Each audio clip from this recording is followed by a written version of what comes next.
Once everything's perfectly organized, I'll start working on my thesis.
Good morning, all of you. Person, chairperson, and delegates, researchers from various parts of the world. Welcome to International Conference on Integrated Sciences from Patel College, Solanko.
Again, I welcome all resource persons, delegates, chairpersons, students, researchers, and my college staff for this international conference on e-conference for integrated sciences. On behalf of all stakeholders, college management, principal, and teaching staff, I welcome you all for this first section of the second day. Yuvali ma'am, Ramesh Prabhu sir, Yes, good morning. welcome. Okay, without wasting time, we'll start the first session. Today's first session starts with a lovely speak of Dr. Yuvali ma'am.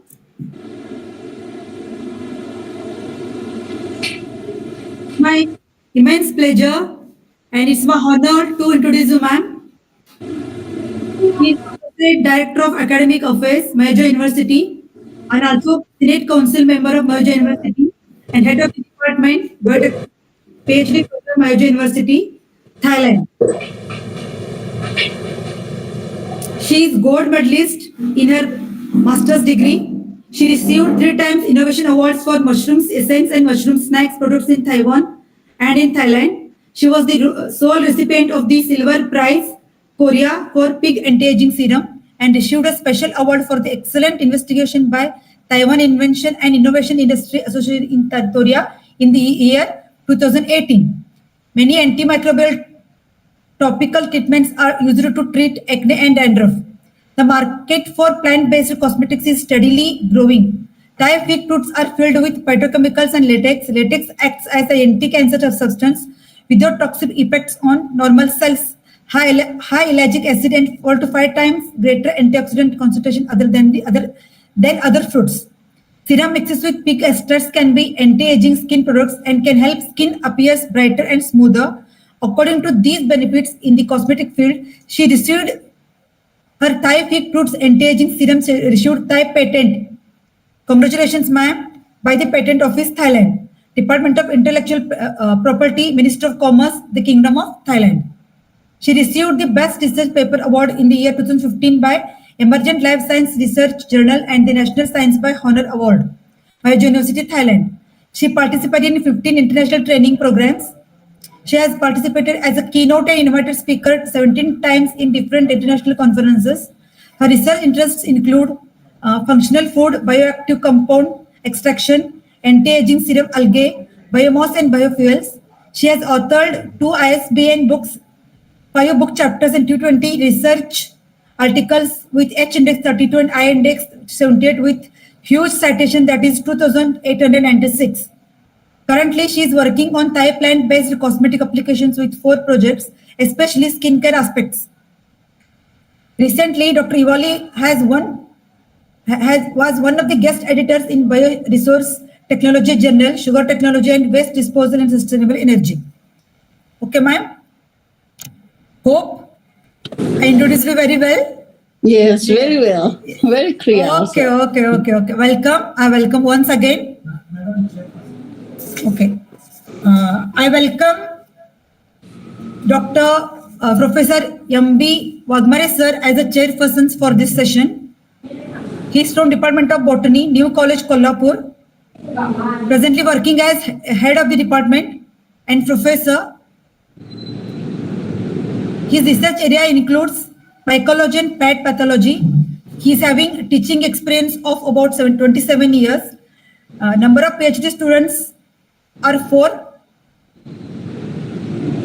Awarded 4, working 7. Submitted one thesis submitted for Shivaji University. And number of academic awards 3 into his credit. Number of professional memberships of national national and international bodies 2. Total number of national and international publications include 92. Number of paper presented and attended at conferences, seminars, workshops 110. Number of major and minor research projects 2, which are one is completed and one is ongoing. I welcome Professor Dr. Wagmare sir as a chairperson. Welcome, sir. Wagmare sir, are you there?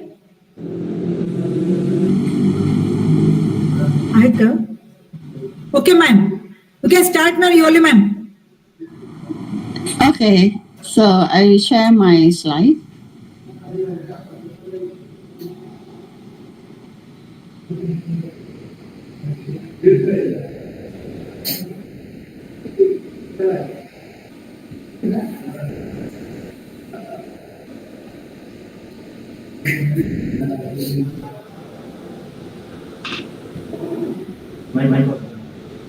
No, it's not show full screen.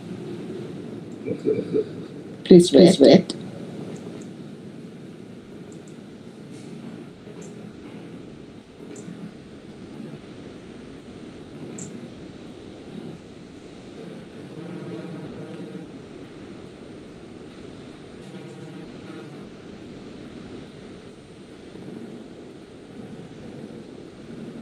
Not sure. Wait.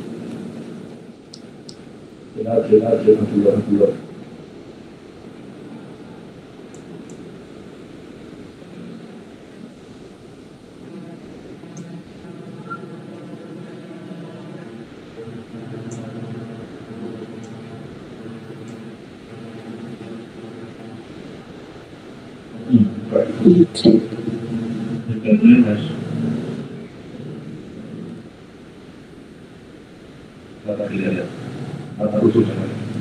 Slide. Please wait.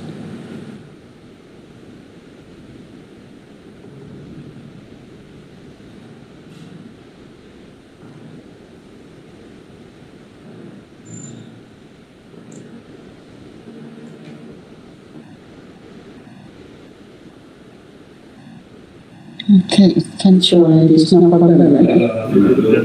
Ma'am, your presentation is visible now. You can proceed. Okay, thank you. I think like this also clear.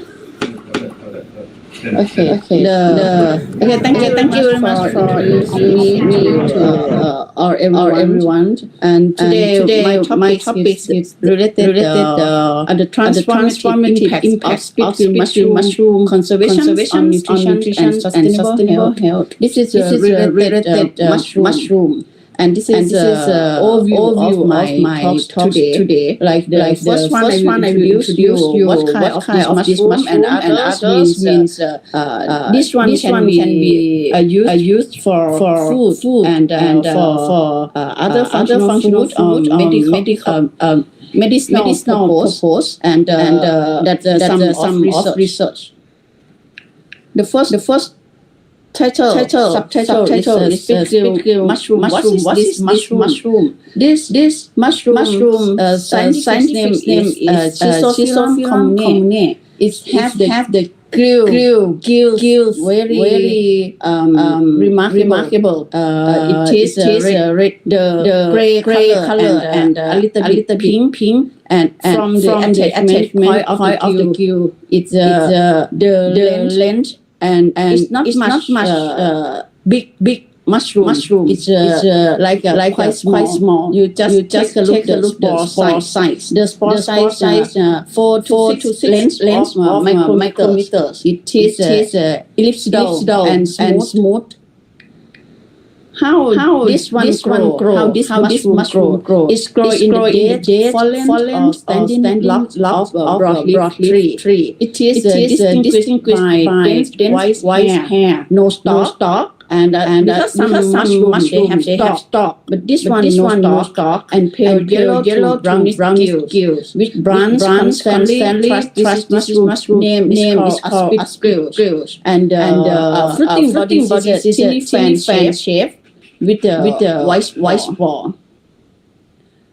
Where we can find this aspigil mushroom. It's common occurrence in every continent except Antarctica, where there is no because they want wood for the substrate for growing. And it is consumed as food and medicine in South Asian countries like Thailand, Taiwan, Malaysia, Vietnam, Southern China, and North Eastern India.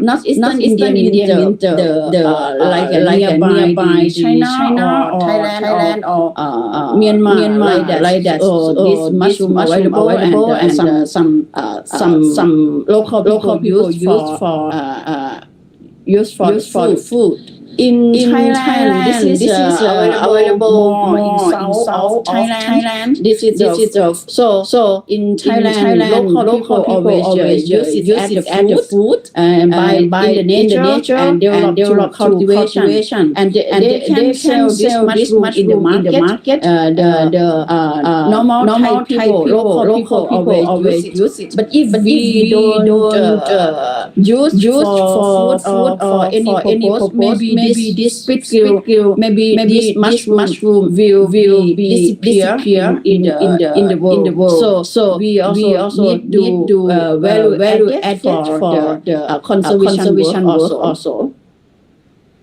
Then I would like to introduce how we use this mushroom to be edible. This mushroom always use as the food, medicines and for bioremediation around the world. The mushroom has an application in educational food. Extensively in Southeast Asia and India. I don't know where India available. Last time I also went to the north India. I tried to talk with the people over there. Maybe the name of mushroom is different. So we don't know what kind of this what mushroom available in India or not. And it's popularly consumed in Asia like we cook like the mushroom curry and they want to use this mushroom as a protein base. Some people don't want to eat meat, so they will use this mushroom for protein base like the soy milk or soybean. This is the some company they sell this mushroom means like instant mushroom curry mushroom sell in the supermarket like a fish dry soft boiled mushroom vegan special recipe roast curry made from organic mushrooms that are rich in the aroma of curry and the salty taste from coconut milk. The benefit from mushroom which are high protein and benefit from the turmeric that help reduce inflammation, relief in digestion problems. And here the local people in Thailand, we always cook this one with the curry and with some shrimp and another meat or no need to add meat also. They cook with the curry and you just look the shape of this cockle shell. The shape of this mushroom, the structure like this shell. So in Thailand we call the name the cockle mushroom, but we use in Thai word. That's it. Head clang like that. I think maybe difficult for you to pronounce it. And the third subtitle is health benefit of mushroom. This one I searched from the literature. Lot of research work like protein hydrolysis, free radicals, activities, and other properties. They try to research from this mushroom. Then we found that this mushroom is found in the wild in the decaying tree after rainy seasons. And protein, there are several kinds of proteins in speaking mushrooms. Such as hydrophobins, lectins. These proteins can suppress cancer cells from the research or the papers.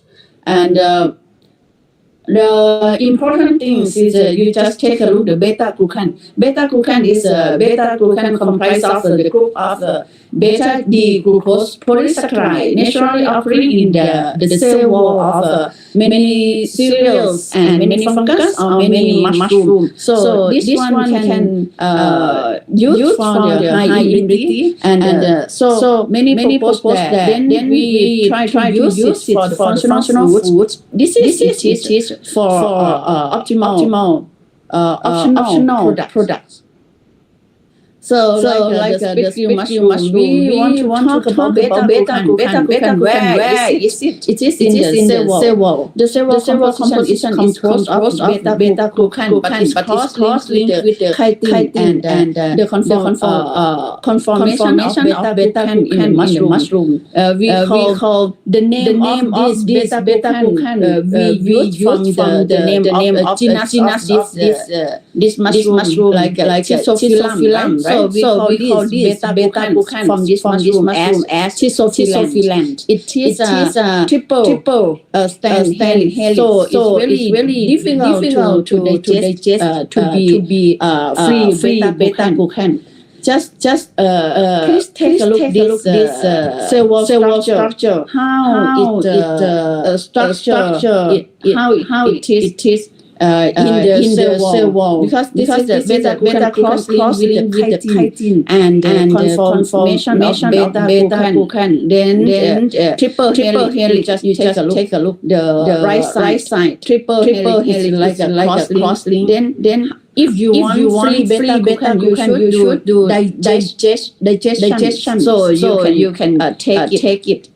A little bit difficult. You just take a look here. It's a cross-link and link with beta 1,3 glucan polymer with beta 1,6 branch. Beta 1,3 means carbon position number one cross with attached with the carbon number three of another glucose. So it's very difficult to digest.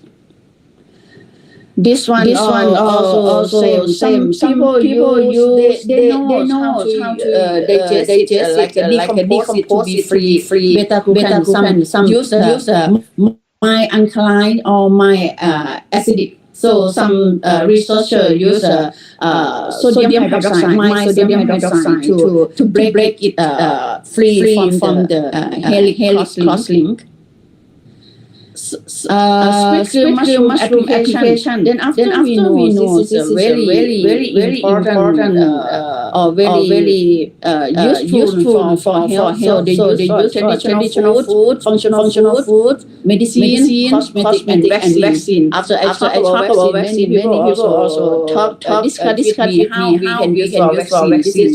We should discuss with the medical people. This look like the cell wall of plants. The upper part cellulose, right? Then the lower part is fungal beta-glucan. You just take a look. The cellulose is the glucose will bound together with the 1,4-glycosidic bond. But this is beta-glucan is bound with 1,3-glycosidic bond. So like different position of carbon in the glucose. So it will make different of the function of this substrate also. So if you get a free beta-glucan, it can use for increasing immunity because this is like unknown substrate to your body. So the mechanism for immunity will work and then it will make you get high immunity from the beta-glucan. That's why after pandemic case like a COVID-19, many people talk about beta-glucan because this is unknown and not harmful for health. The research of extraction. After we know this is I want to share you our research over here for extraction and prebiotic property. And we know the prebiotic property. If it's this one good one, so it can good for the high immunity also. This is then the first one we should know how to do extraction. Then our research we work as the processing of spring mushroom as a biogenic material for functional food purpose. So we focus on extraction, how we can extract beta-glucan from the cell wall of mushroom. Little hard because the plant cell wall also hard. If you want to get the glucose from plant cell wall, right? So this one also little difficult. Anyway, it's difficult more than our attempt to work it. Then we use like steaming in the electric pressure cookers and boiling after that comparison. How we can use like antioxidant activities compare. This is we can get like indirect to determine how much is beta glucan. Then after that we also determine the total phenolic contents. The schizophylan in the schizophylan means we get the crude extract of schizophylan. Then we have the determine the total phenolic content in schizophylan available over there. We found that in schizophylan composed of total phenolic content a little bit low if compared to the supernatant. And here over here we found that from water extraction using electric pressure cooker we can get from the supernatant we can get total phenolic content a little bit high from this research and this mushroom can then after that we have determined IC50. We also got it if IC50 low means after you take it really low dose, you can get high effect of the antioxidants. After that, we also after we know that how to extract like the guide already. Then the second work we check for the effect of hot water extraction process in schizophylan from this mushroom. We vary the hot water, how much heat we need use like we use at 80, 100 and 120 degrees Celsius. 80 we want to save the energy. We want to use only high of heat. It will consume of energy. But anyway we found that from autoclave bit like a 121 with the 2 hours only we get high of extraction view from our research. Then we confirm the result by use statistic model by using this one ISM model. And what is our technique here? Our technique with the hot water extraction, we can get a beta glucan from the cell wall of mushroom. But here the natural lime water, okay, over here lime water, my alkali. We add in this water so we can get high yield of spicule mushroom. After the third work. After we know the heating, how much we need to use the hot water, then we also extract by use ethanol for precipitate of to do the precipitation of the schizophylan. Then we also found that no need to use 95% of ethanol. We just use like 65% of ethanol. You also can get high yield of the beta glucan from this mushroom cell wall. So we got it already. Then use autoclave method and for precipitation of schizophylan we can use the ethanol only 65% is enough. This also show the sugar content.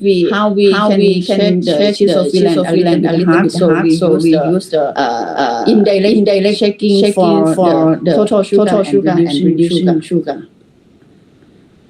This is the total of our work. After that we use for this after extract. We try to use the schizophrenia as the prebiotic, so we can check the prebiotic properties of schizophrenia extraction. Left side this is the mushroom powder, and right side the yellow color. This is schizophrenia after we extract, like the crude extract of schizophrenia. And here we do the molecular work, like we need to check what kind of species. We confirm this is a schizophrenia commune. So we found it from our south part of Thailand. This is the schizophrenia commune. And here also the we have but this one is not working in our laboratory. We send to another laboratory to confirm the result of molecular work. And over here also nutrition everything we have checked. And here carbohydrate. So we got it here from this mushroom. We got the high carbohydrate. Mean the schizophrenia behind schizophrenia is carbohydrate. And protein also not low, but the fat is low. This is very good for health. And here we take determinations of the protein. We found it. It is like a hydrophobin available in the schizophrenia here. And some chemical compounds we also found, like a propylene is composed in the schizophrenia extract. After we extract, this is good for medicinal purpose. Here we have used the TLC chromatograph of the oligosaccharide analysis in the schizophrenia. We did work. And this is highlight over here prebiotic test. If it can use for food for the bacteria or for the probiotic means it's very good because it can make a balance in our body if we consume the yellow color so it can digest our substrate like a schizophrenia we add over here, and the A this is a control positive control, and this is half it can use our schizophrenia, and over here the graph also the middle one. We add our schizophrenia, then the probiotics can utilize our schizophrenia here. And here some probiotics that is isolate from the yogurt from the market here. And over here we found that our schizophrenia have a beta-glucan from probiotics we use from Bulgaria yogurt screened by ourselves.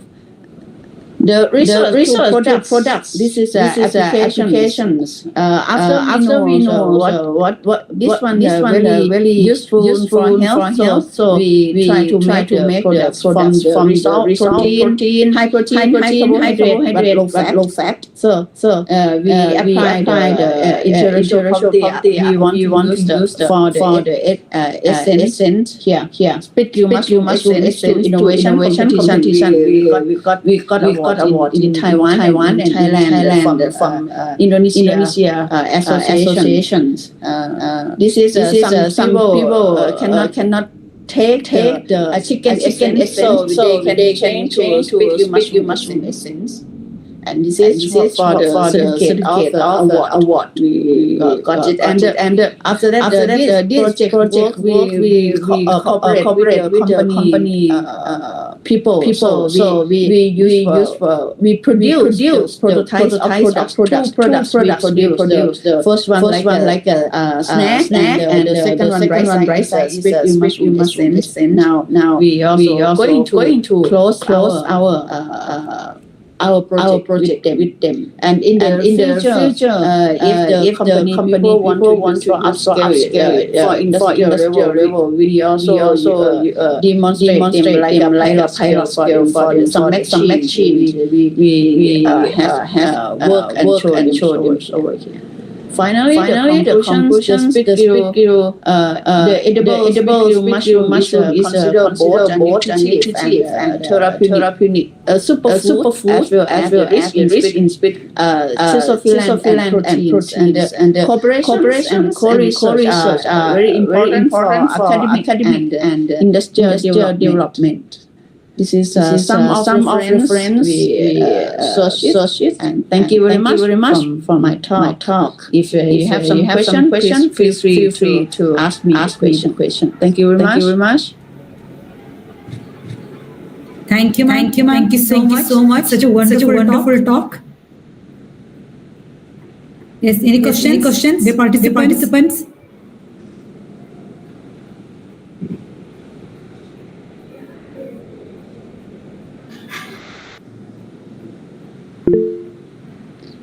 Maybe you're not familiar with the mushroom. Yes, ma'am. People are now getting closer to the importance of mushrooms. In our botany department, also sir has organized one workshop, hands-on training on mushroom cultivation. People must go for mushroom diet. Those are full loaded with all nutrients and antioxidants. Yes. They're less in fat content, right? Dear participants? Yes. Any questions? Please raise your hands.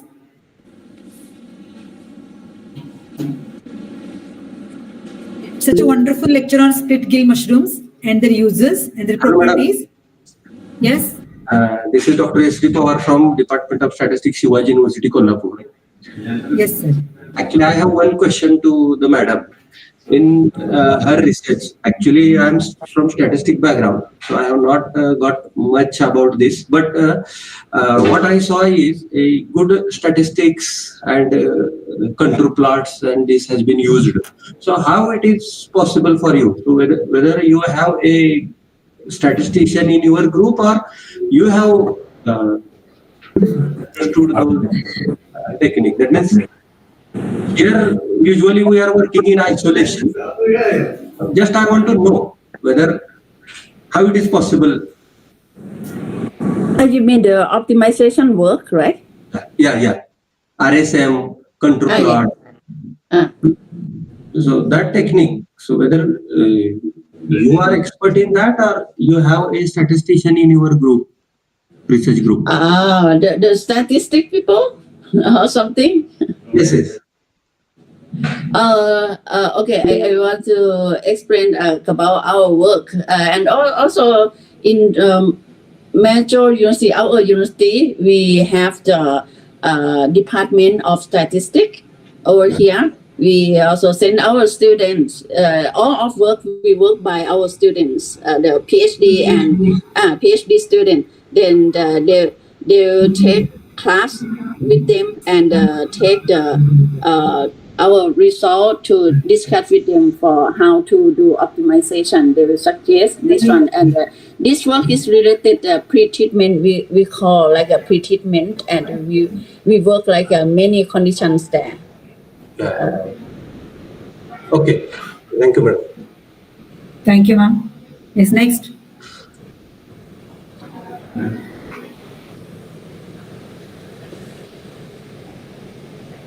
Is anyone? No problem. Can leave or send the email to me also. No problem for Yes, ma'am. sharing.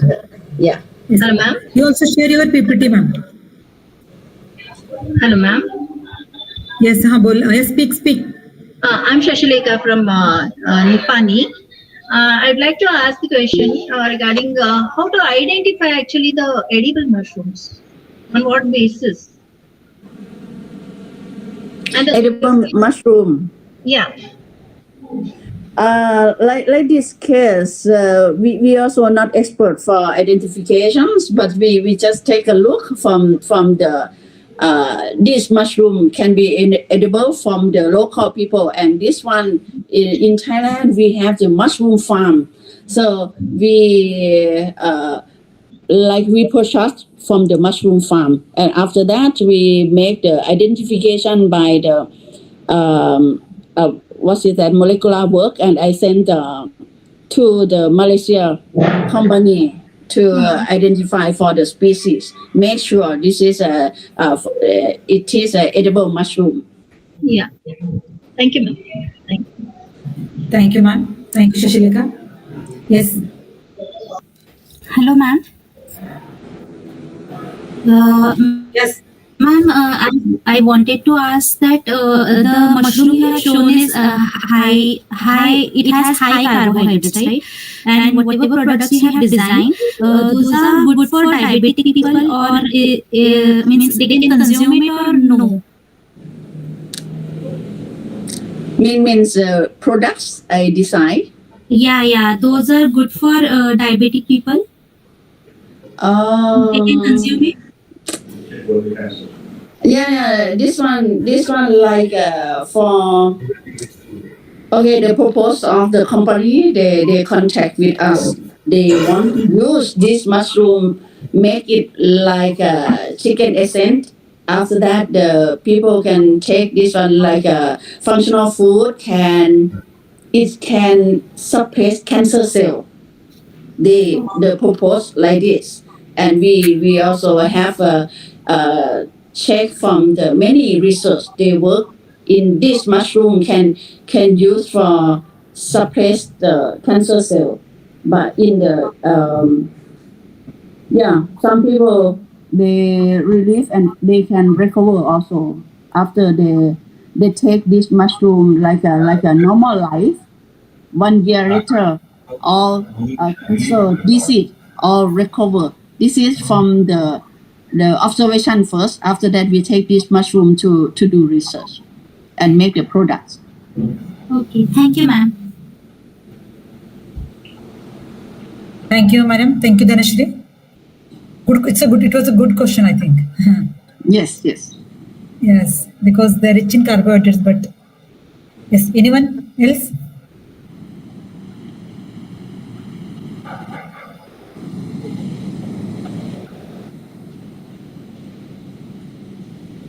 No one, I think. Hope all participants. Yes, anyone want to ask the question?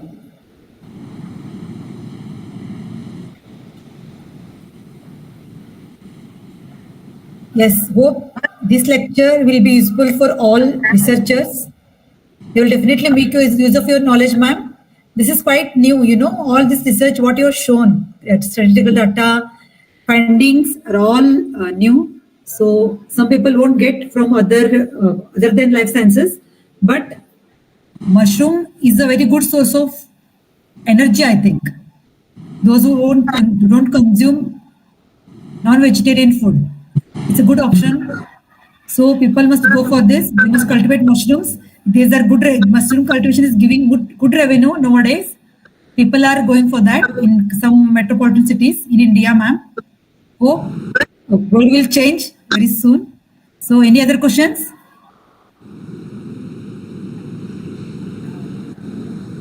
Okay, conclude करू sir. झालं? Yes. Okay, ma'am. Okay. Thank you. Thank you so much for your informative session. Okay, thank you. Thank you so much. Thank you all participants for patient listening. Thank you. Next lecture will start very soon after this. Okay. Bye, ma'am. Take care. Bye. Bye. Thank you very much. Bye.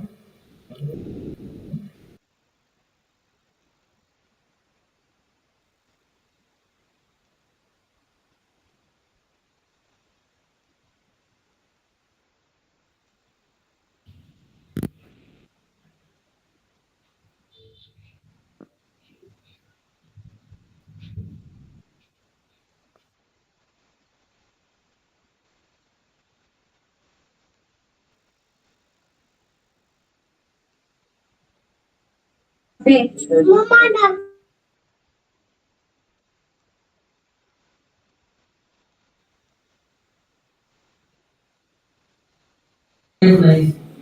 is this participant?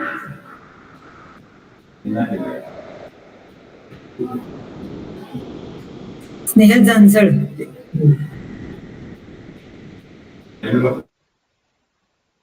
Snehal Zanzad. Off your camera. Okay, welcome all for this second lecture of this first session. I welcome Dr. S.D. Pawar sir, Assistant Professor, Department of Statistics, Shivaji University, Kolhapur, as a resource person.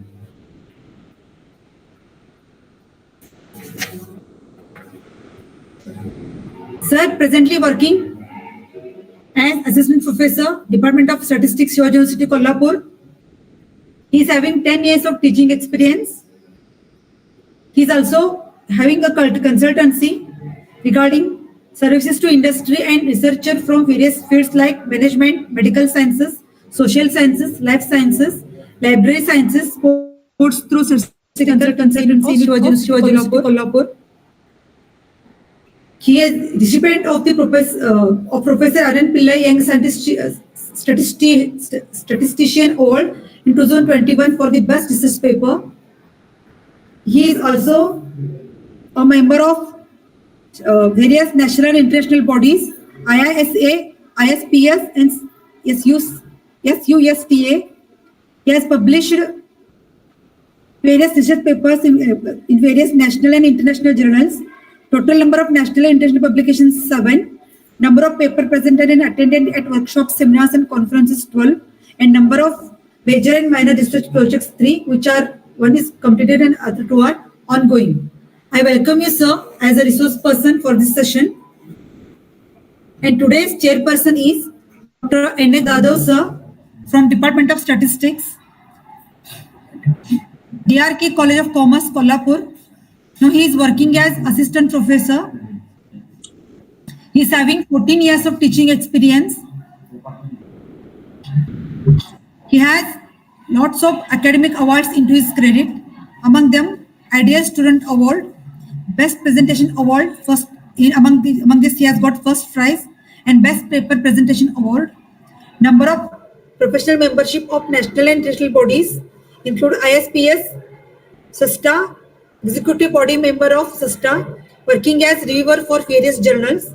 He has number of publications in national and international publications include 10. He published 4 books. Number of paper presented, attended at conferences, seminars, and workshops 40, more than 40. And he has 2 major and minor projects completed, and other one is ongoing project. Okay, I welcome you, sir, for this session as a chairperson. So, I welcome Dr. S.D. Pawar, sir, as a resource person. Welcome, sir, on behalf of our college and our management. I welcome you, sir. Thank you, madam. Okay. Thank you, madam. Yes, yes, sir. You can start your lecture now. Okay. Thank you for inviting me. I request Dr. Somnath Pawar, sir, to start it. Somnath Pawar, sir, am I audible? Yes, yes. You are audible. Yes, sir. Please proceed. Yes. At the outset, I am very much thankful to the organizing committee of the International E-Conference on Integrated Sciences, organized by Sri Yeshwantrao Patil Science College, Kolhapur, for inviting me and giving me an opportunity to work with you all. Hope I am audible. Nilesh sir? Yes, sir. You are audible. Yes, sir. Yes, sir, you are audible. Yes, your voice is clear. Yeah, I will share my screen. I hope my screen has shared and it Yes, is yes. it is in model. Yes, yes, yes. So the title of my talk is comparison of multivariate samples of data sets using graphical tools based on data type. As this conference, participant group of this conference is heterogeneous, that means all science background participants are there. So I have selected this as a very general topic. So outline of my talk is like this: introduction about multivariate data, then what is meant by multivariate data sets, then what is the problem of comparison of multivariate samples, then I shall briefly discuss about the notion of data based which is recently defined and based on which various statistical techniques are available for analyzing the multivariate data. Then I will discuss three plots. One is DD plot, which is used for the comparison of two multivariate data sets. The second plot is Demax plot, which is used for the comparison of multiple, more than two multivariate data sets. Then the third plot is scale curve, which is used for the visualizing the dispersion or scale of the multivariate data set, and it is also used for the comparison of dispersion of more than two groups. And then finally summary and scope. First we will see what we mean by multivariate data. So there is a concept called univariate data. When we record a observation single variable, for example height of the students, for example mark of the student, only single variable is called univariate data. And multivariate data arises when a researcher records the values of several random variables on a number of subjects or objects. So as an example, I have considered one famous data set from me. So this data set is about iris flowers. So iris flower, and there are three species of the iris. First is versicolor, second is virginica, and third one is setosa. And for each flower, what people maybe knowing this, that means these four measurements are very important. This is called petal, and this is the sepal. So sepal width, sepal length, petal width, petal length. So for each flower, if we measure these four variables, what is sepal length, what is sepal width, what is petal length, what is petal width, then this is nothing but the multivariate data. So from this versicolor spaces, if I selected 50 flowers and I record these four measurements on each flower, then I am calling this as a single multivariate data set. And similarly, if I selected 15 flowers from virginica species and 15 from setosa species, so in all I will have 150 observations on these four variables: sepal length, sepal width, petal width, and this column is denoting the species name. Setosa, first 50 observations are from setosa, second from versicolor and virginica. So this constitutes a multivariate data. So for example, if we consider the second example, if I measure height and weight of a student, then this is there are two characteristics, so we call it as a bivariate data. If there are three characteristics, we call it as a thrivariate data or trivariate data. And there are usually the word multivariate is used. So the technological progress in the recent past has made possible to collect large multivariate data sets in many scientific fields. And indeed, it is probably reasonable to claim that the majority of the data sets made in the practice are multivariate. Nowadays, sensors are available, even measuring instruments are readily available and with cheaper cost, we can say. So usually we measure more than one characteristic on a single object. So if you want to analyze this data, the first attempt is now focus on this iris data. I have four variables. I can marginally analyze sepal length. What is average sepal length of setosa? What is average sepal length of versicolor? What is average sepal length of virginica? What variance in sepal length? Does variance differ with respect to species? So first what you can analyze it? You can analyze it first marginally, first then simple width, then simple width. But if we studied marginally, useful relationship among these variable may not be detected. So what is multivariate statistical analysis? It is the simultaneous statistical analysis of collection of variables which improves upon separate univariate analysis each variable by using information about relationship between the variables. So height, weight, yes, everyone knows they are related. This simple and simple width, what people must agree with me that these two variables are related. So studying marginally, we are not utilizing the knowledge of the relationship between them. So multivariate analysis is the analysis of simultaneous analysis of these variables. So broad categories of multivariate statistical analysis include providing some statistic, principal component analysis, clustering the observations. The second category is inferential procedures in which there we assume that we have a sample from some population, and based on this sample we are going to make some inference about the population. So maybe population parameter like location, mean vector, like that. Like based on sample, we want to infer about this. So firstly, once we have data in univariate case, everyone of this science background must have heard what is mean and what is variance or standard deviation. I am assuming that everyone know. So here you can see three data sets, bivariate data sets, X1, X2. I have plotted. These are the three plots. In this plot, you can see that if I want to provide a summary statistic, what I can provide? I have two variables. Assume that I have sample width. Then you can compute a sample mean of the sample width and sample mean of the sample width. Sample length and sample width. So you can put these two numbers in a vector, and you can say that this is the location parameter of this bivariate. So here you can see in first graph, if x1 increases, x2 is decreasing. In second graph, there is no such relationship. In third graph, as x1 increases, x2 is also increasing.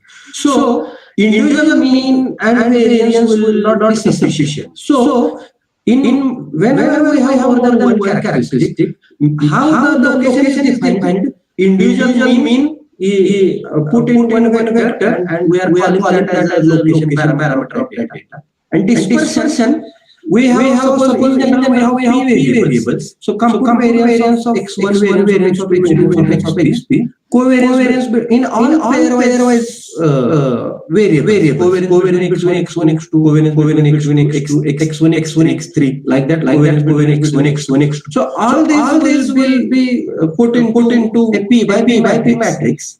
We call this matrix covariance matrix, and this individual means constitutes one vector, and we call it as a mean vector. So these two parameters in which the major scientific community is interested. What is mean and what is variance dispersion like this. So here you can see as x increases, as x1 increases. So in this case, covariance is negative. Here as x1 increases and x2 increases, covariance is such that its value is positive in this case. There is no such relationship. So covariance value will be near to 0. So if we consider location, the individual location here again it will be around 0. So even if the location of three data sets is same, the variation pattern is different. So usually researchers are interested in comparing such groups, whether mean is same. First question may be whether the variation in the first group is same as the variation in the second group. So I will illustrate what is problem of comparison multivariate samples with this second figure. Suppose we have data of height and weight of the individuals, and individuals are from group. Maybe we can consider that the group one is India, group two is say some Australia, other than any group you can consider. Height and weight. So this is bivariate data. For first group, I have plotted data in this first plot. What you can observe. The red color indicates that the observations are female, and black dots indicate that the observations are male. In first group you can see here the observation of male and female are intermixed. We can't see any separation or any pattern, even variation also. Consider the second plot. In this plot also I have plotted data of height and weight for male and female. Male observations are indicated in black, female are indicated in red color. Here you can see the male observations and female observations, there is separation. So if you consider a location of female is here. That means it is around 140. Height is around 145, and the average weight is around 55. And for male it is around 150 height, and for weight it is around 60. So there is a if we focus on location or center of this data, center is different for male and female. If you focus on this third graph, you can see here the center is same, but these red points are more spread. They have more spread. That means the female observations are have more spread than the male. If you see here in fourth graph, you can see here the center is same. For male and female, average height is same. Average weight is same. But you can see here the spread of these male observations is greater as compared to female. And there is a relationship height and weight the female candidate, and that relation is not observed in male candidate. Here also center is same.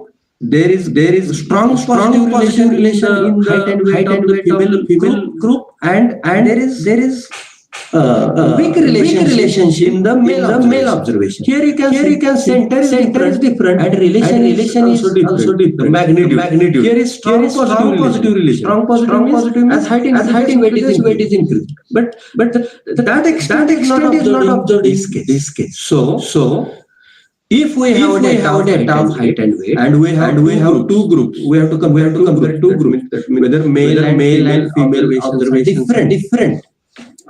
This problem I am calling as a problem of multivariate data. Consider the case of ICIS data. In ICIS data we have three species: versicolor,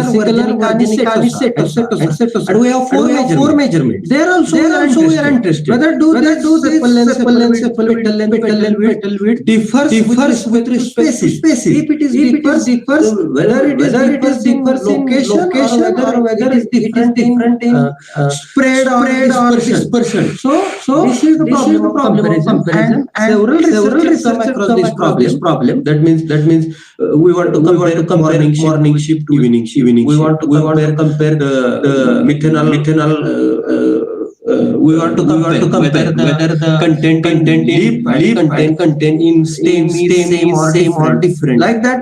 We can several examples. In next presentation, I will consider different examples. What are the techniques available in statistics? So there are some graphical tools. Quantal there for univariate data. The quantal generalize compare. Multivariate data set also. Statistical tests are available. The statistical tests are again divided in categories: parametric.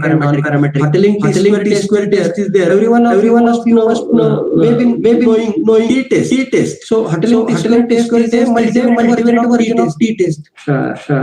All of you must have analysis of variance. There is concept called multivariate analysis of variance. Tools for discriminant analysis are there. Efficient analysis is there. And in recent decade, several graphical tools and tests based on data are available for the comparison of multivariate data set. And my research area belongs to this, developing graphical tools and non-parametric based on notion of data. And in this presentation, I am going to discuss some graphical tools which are available for the comparison of multivariate data. So before going to those tools, first we will see the concept of notion of data depth. Assume that I shall explain this concept with respect to this graph. Suppose I have a data of 200 students, height and weight of 200 students. If I plot as there are two characteristics only, we can plot this in a 2D graph. So this first graph is of height and weight of 200 students. So I am calling as a data cloud. So if you have more than two characteristics, you up to three you can plot this 4 dimension you cannot plot. So for simplicity, I am calling this as a data cloud. What is notion of data depth? Data depth measures how deep point is with respect to cloud. So if I ask you, this is the point. How deep this point is with respect to this particular group of observation? You can say that yes, this is very deep as compared to this. If I ask this point on boundary, that means how deep this point is with respect to this group. So you can say that no, it is not deep. It is at outer. So data depth measures the centrality of a point with respect to given data cloud. So for this, if I compute data, it is usually measured on 0 scale, 0 to 1 scale, or 0 to 0.5 scale. 0 to 1 scale, if the depth is 1, it indicates that point is very deep in this cloud. And if that depth is close to zero, consider this point. If you compute depth for this point, this will be close to zero. Indicates that the point is on boundary. I think you must have got this point. So depending on the value between 0 1, you can interpret accordingly. 1 means point is very deep. 0 means point is on boundary or very far from this particular cloud. So this introduces a center of ordering. Which point is point with highest depth is called as deepest point. So if I compute depth, then the point for which the depth is highest, then this point will be highest. So using this depth, we can order these points in center outward way. And this particular ordering and this value has made possible the use of this notion of depth for the analysis of multivariate data. For example, how this depth can be used? So this depth is measured with some researchers have developed depth functions. The first depth function is developed by K in 1975. This depth is called as half depth. Robust depth is another depth. Simple depth is there. Robust partial depth is there. I will not go into technical details of this. All these are measures. And anyhow, what they try to define this depth such that this point will get highest depth and this point will get lowest depth. The second question is how this depth can be used for comparison two data sets. Focus on second graph. Here I have plotted data of height and weight of male and female students. So this is data. This is not a data and any other thing.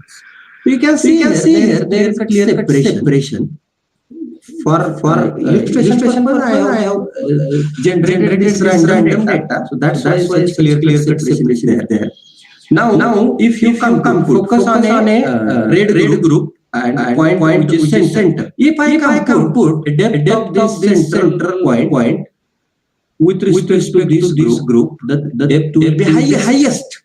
If I compute depth of this black point, which is the center of this black group points. If I compute depth with respect to this cloud, this will be again highest.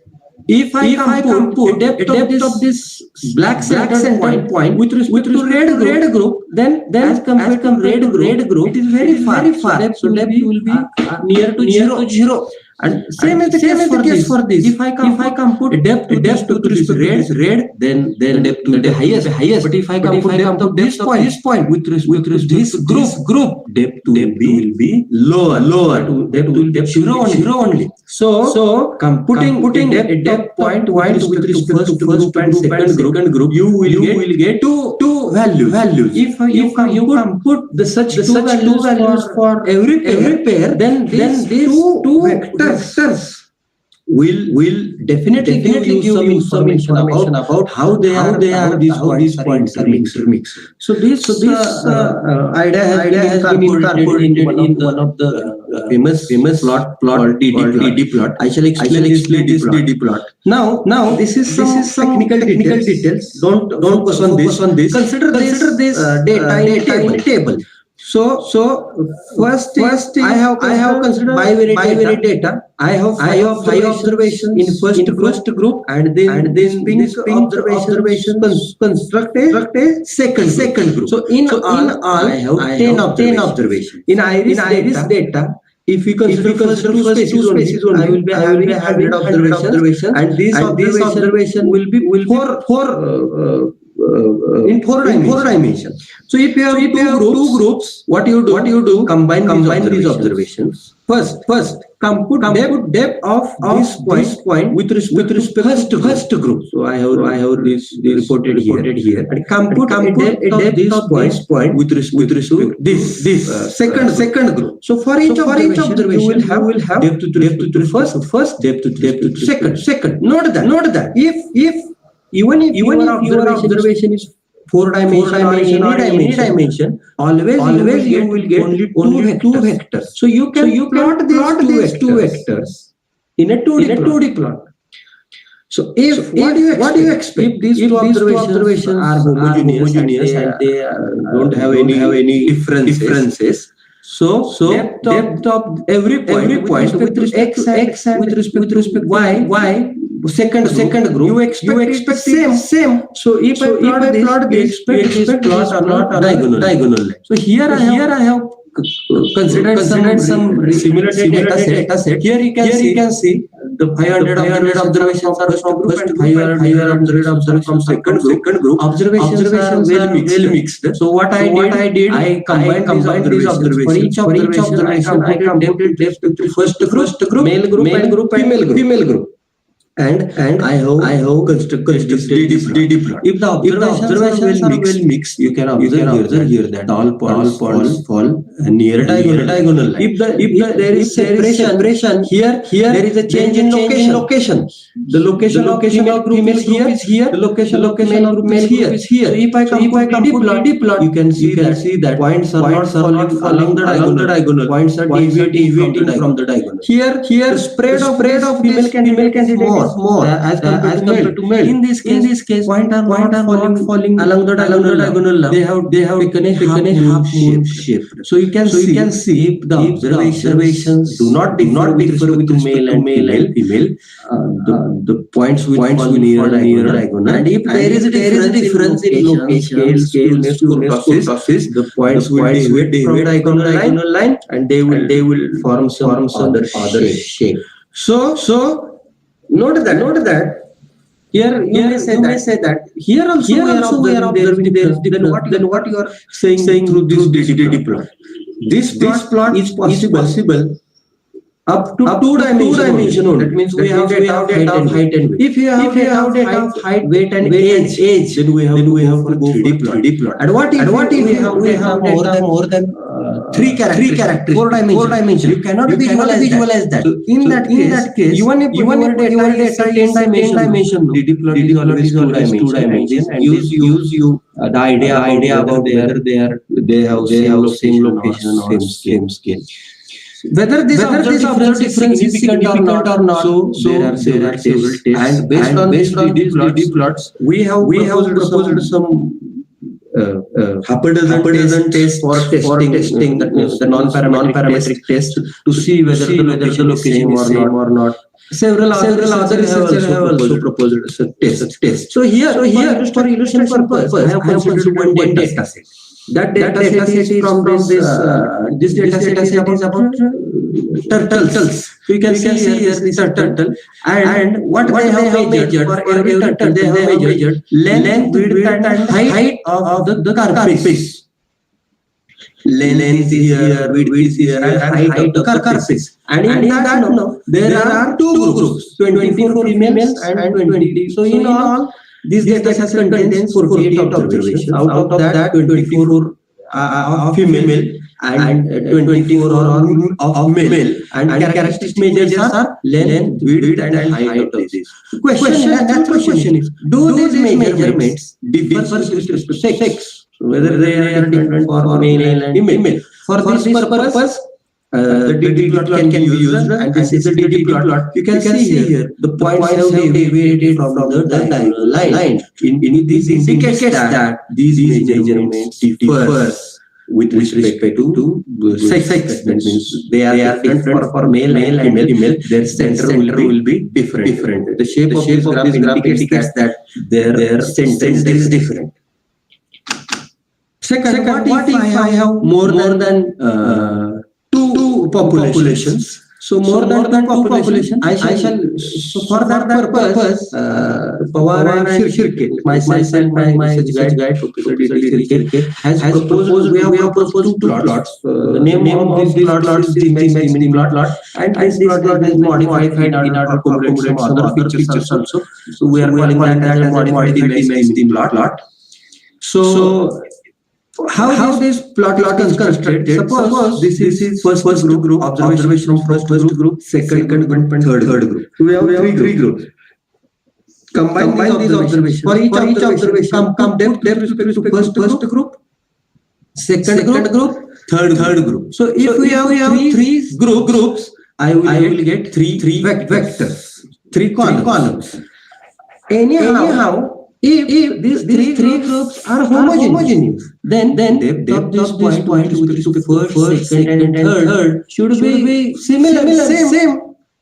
So what I did, and here we have three. Yes, we can plot these three in 3D plot. But what if I have four groups, five groups? I cannot plot. So if we want to visualize, it is always better to go for two dimension. So I have summarized these three values in two values. How? I have computed a minimum of this and maximum of this.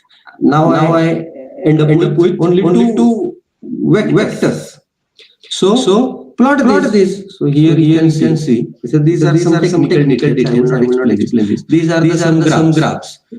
When the three samples are homogeneous, they are identical. You can see here. We expect that depth value will be very close. So all fall near the diagonal line. So if there is a difference in location scale, then points are deviating from this diagonal line. They are taking some shape. Clear shape is there. Half moon shape is there. Half moon shape.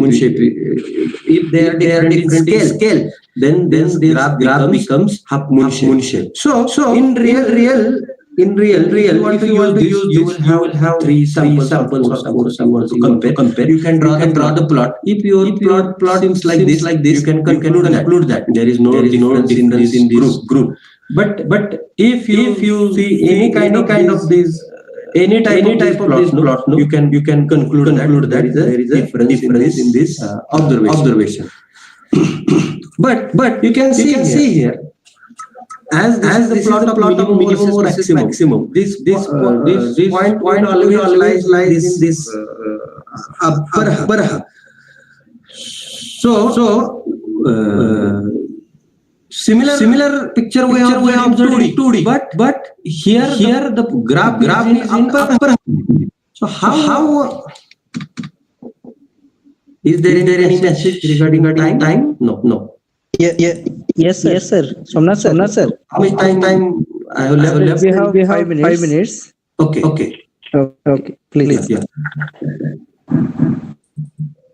Yeah. So I have modified that in such a way that the points will spread in both the half. So what I did is I computed its minimum and maximum as it is. But instead of taking always minimum here and maximum here, I first observed.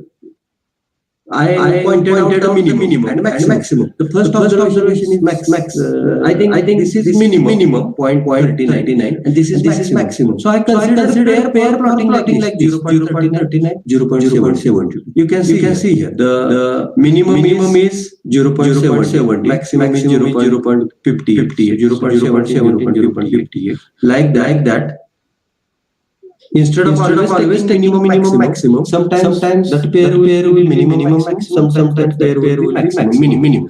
So after that you can see here the graph comes like this.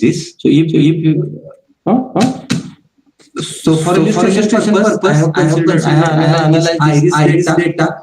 So for ICIS data, you know that there are major and three groups. So this is the Dmax plot, and you can see this all points are not that is points are vary from the diagonal. So you can conclude that these observations first with respect to the species. This is modified Dmax plot. In order to have a clear idea about the dispersion, I centered that data to respective center, and I have plotted this, and you can see here after centering also it is observed that the points are deviating. That means they have different dispersion also. So the second data I have considered Egyptian skull data. These are the four measurements. This is from anthropometrics branch. So for every skull they have measured four variables: maximum breadth. So these are some scientific words, and this data set has 150 observations. 50 observations of male Egyptian skulls from 5 different time periods. 5 different time periods. First 30 observations constitutes one group. Second 30. That means 31 to 60 observations constitutes the second group. And the researcher are interested whether these skull measurements differs with respect to time epochs, and this is the Dmax plot. Indicates that yes, these skull measurements are different for different time periods. The last plot that I have considered is scale curve. Just I shall explain you. Scale curve is for comparing the dispersion. Here you can observe the data. This data set is of three groups.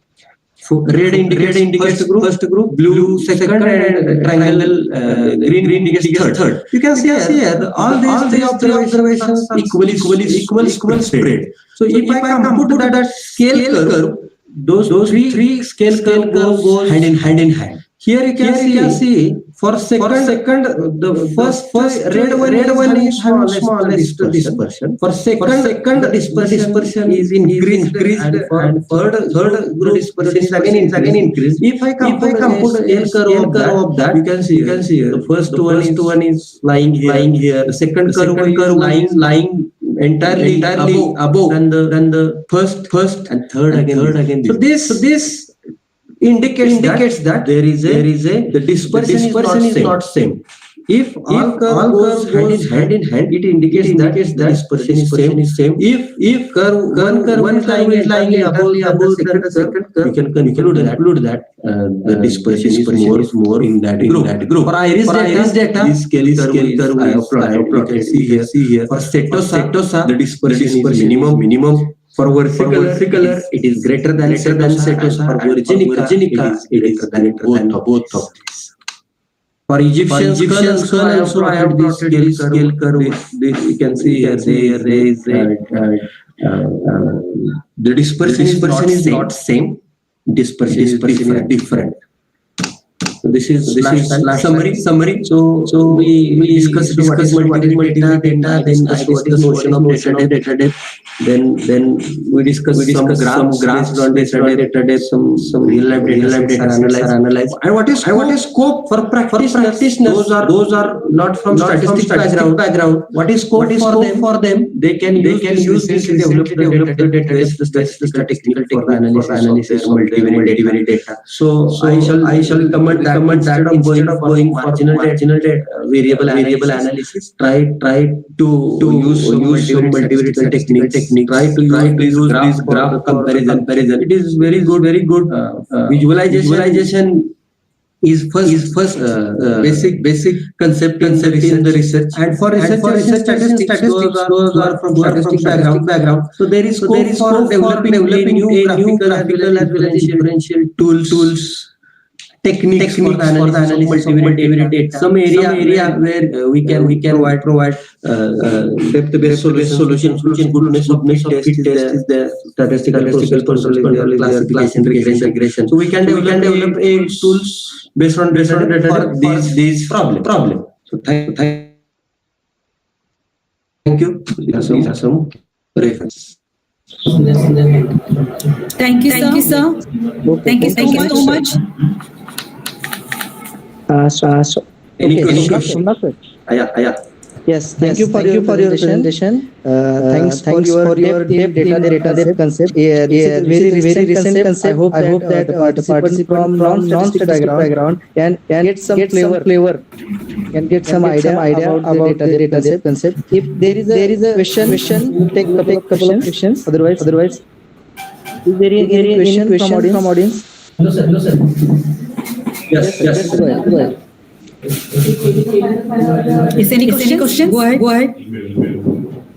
Hello, Yes, ma'am. Hello. Yes, ma'am. Actually, I have a question. Yes, please. So, first of all, this was very informative lecture. Those who are considering the research in the data depth. So this will definitely useful for those. So I just have one question. Sir, in modified maximum, we have considered minimum observations, right? You have a better what we can say visualization about the data depth points on the both half of the diagonal, right? Yeah. So by doing that, is there any loss of information or not? No. I don't. There is loss of information because it's just convenience. We are taking that. That means you have to have the graph in both, and we are maintaining the order. That means here.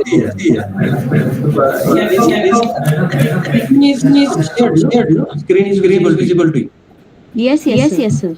So here the minimum is I think 0.35 maximum point. We are maintaining this order. First, second, third. If minimum is first, then not minimum, then maximum.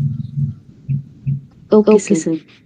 Means it is just for our visualization purpose for better Why we are interested in graph two halves? No, because in Yes. plot which is for population.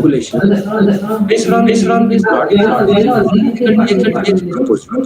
So if you want to extend those tests to multiple groups, and if our plot is not like the deep plot for 2D. Two dimension. We can't extend those tests. So in our those tests, we have considered this and recently this paper is exactly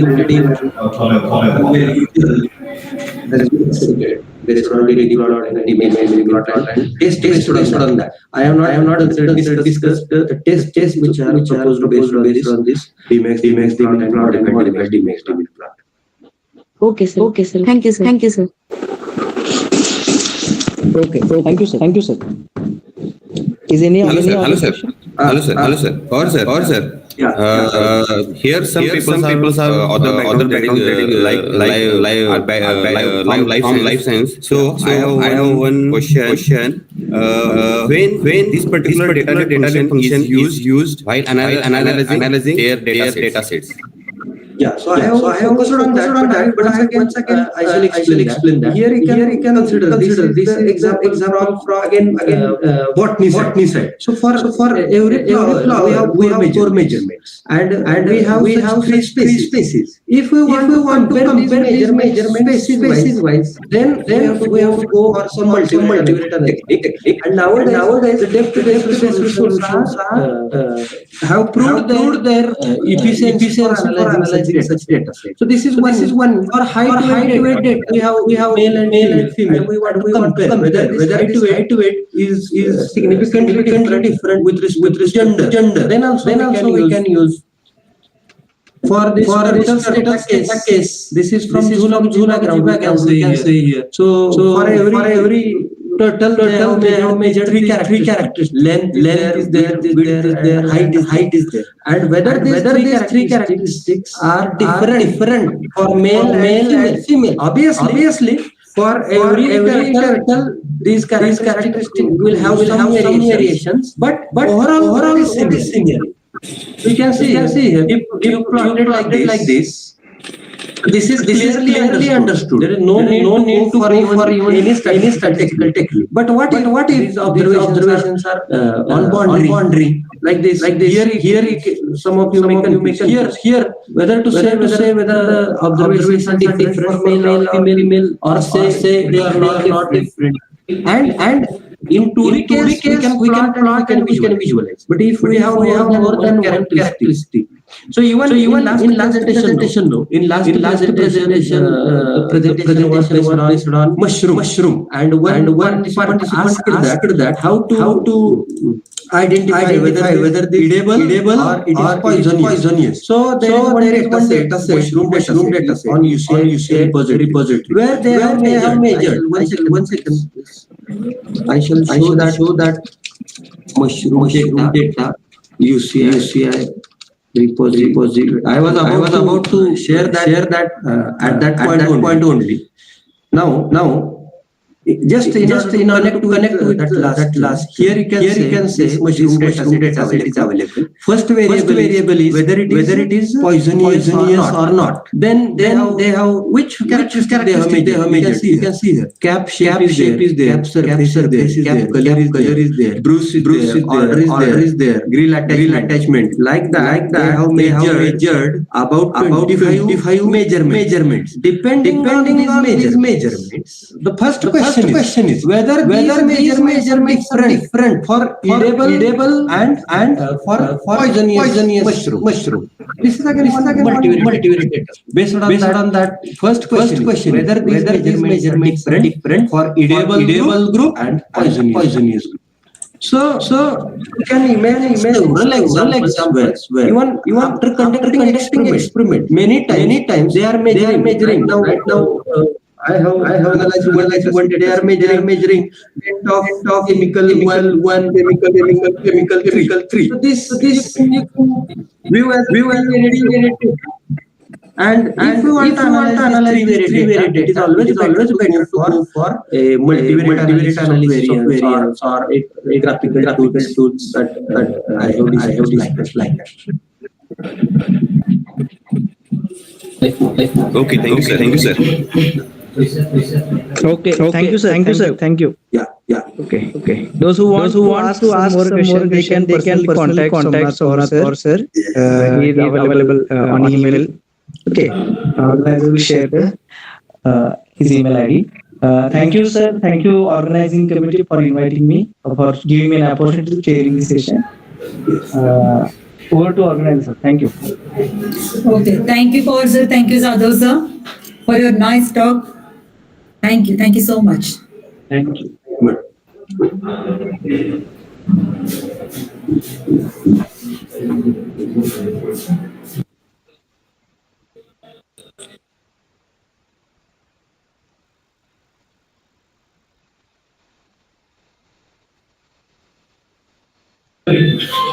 Okay,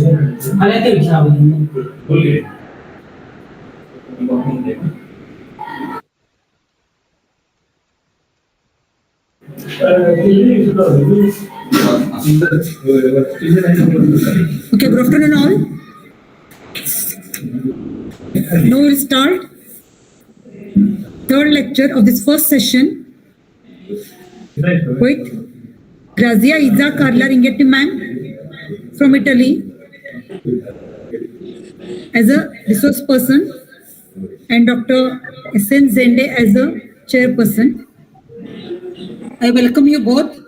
First, I will introduce Dr. Grazia Izza Carla Ringetti ma'am. She is a postdoctoral researcher from chemistry and she is having study award and Casa Rurale well in 2018 and Erasmus Plus scholarship winner in 2020. Her PhD is in industrial chemistry and chemical engineering. She is well-known person of Erasmus Plus, which is European Union in chemistry subject. She is having many publications in national and international journals.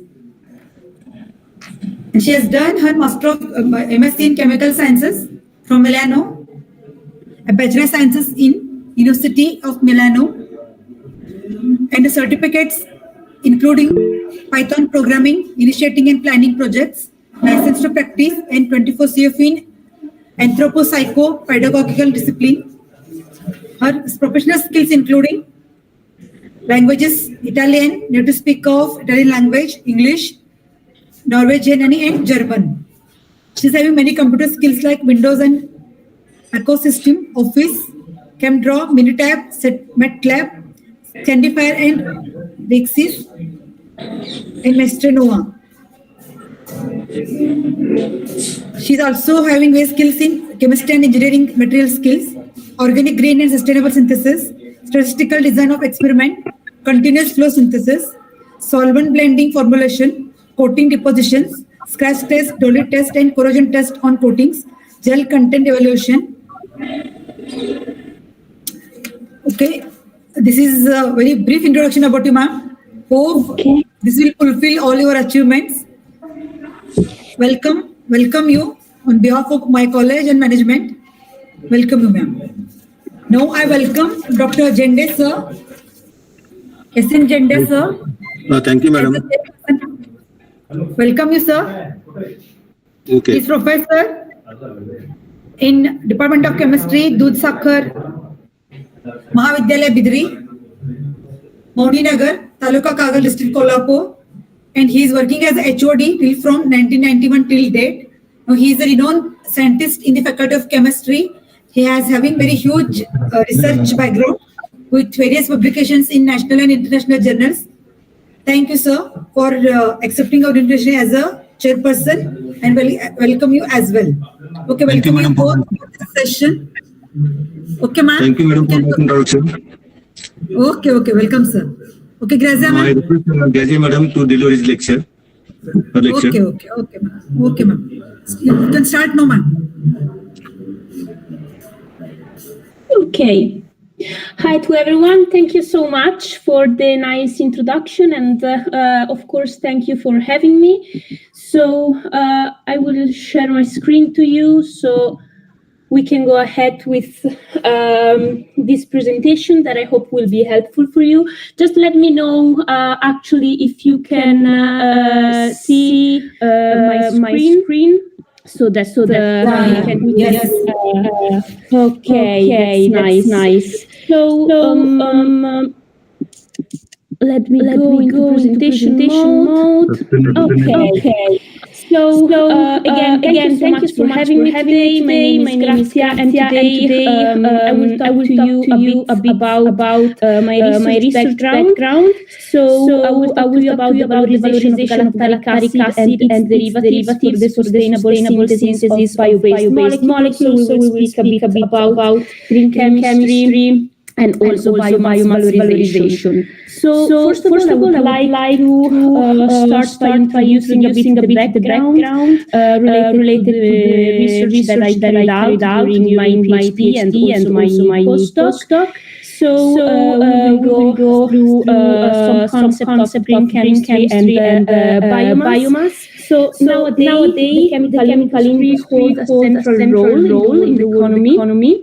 But unfortunately, this is often associated to environment harm, and this, if we may say it, abused by the general public as a threat to human health and to the environment. So in the pressing need that there is to help tackle the climate emergency and also to develop more sustainable and friendly synthetic path. Chemists have been engaged actually right away in the development of new pathway in order to obtain products and also create new processes that are sustainable and that do not actually represent threat to the environment, to human health. So we have been trying since the 90s actually to try to switch our way of doing chemistry under the perspective of trying to be more sustainable and more eco-friendly. So the concept of chemistry, as we can see, was born actually in the 90s in relation with increasing concern regarding pollution and recyclation. So green chemistry is actually defined, we can see here, as the design of chemical products and processes to reduce or eliminate the use and generation of hazardous substances. And we might also see actually green chemistry under the perspective of meeting the need of the present, so our needs, the production of the goods that we need without though compromising the ability of the future generation to meet their own needs. So actually, under this perspective, the 12 principles of chemistry have been established as some sort of guidelines, we may say, for chemists that can be applied in our daily work to reduce the environmental and health impact of chemical production in different ways. So you can see here actually the 12 principles. This is the list, and actually as synthetic chemist, I highlighted this square where the principle that I try to take in consideration more, and that I can say I apply them daily. So first of all, prevention. So it is better than to waste to create waste and then have to deal with it when you try to develop some new synthetic whatsoever.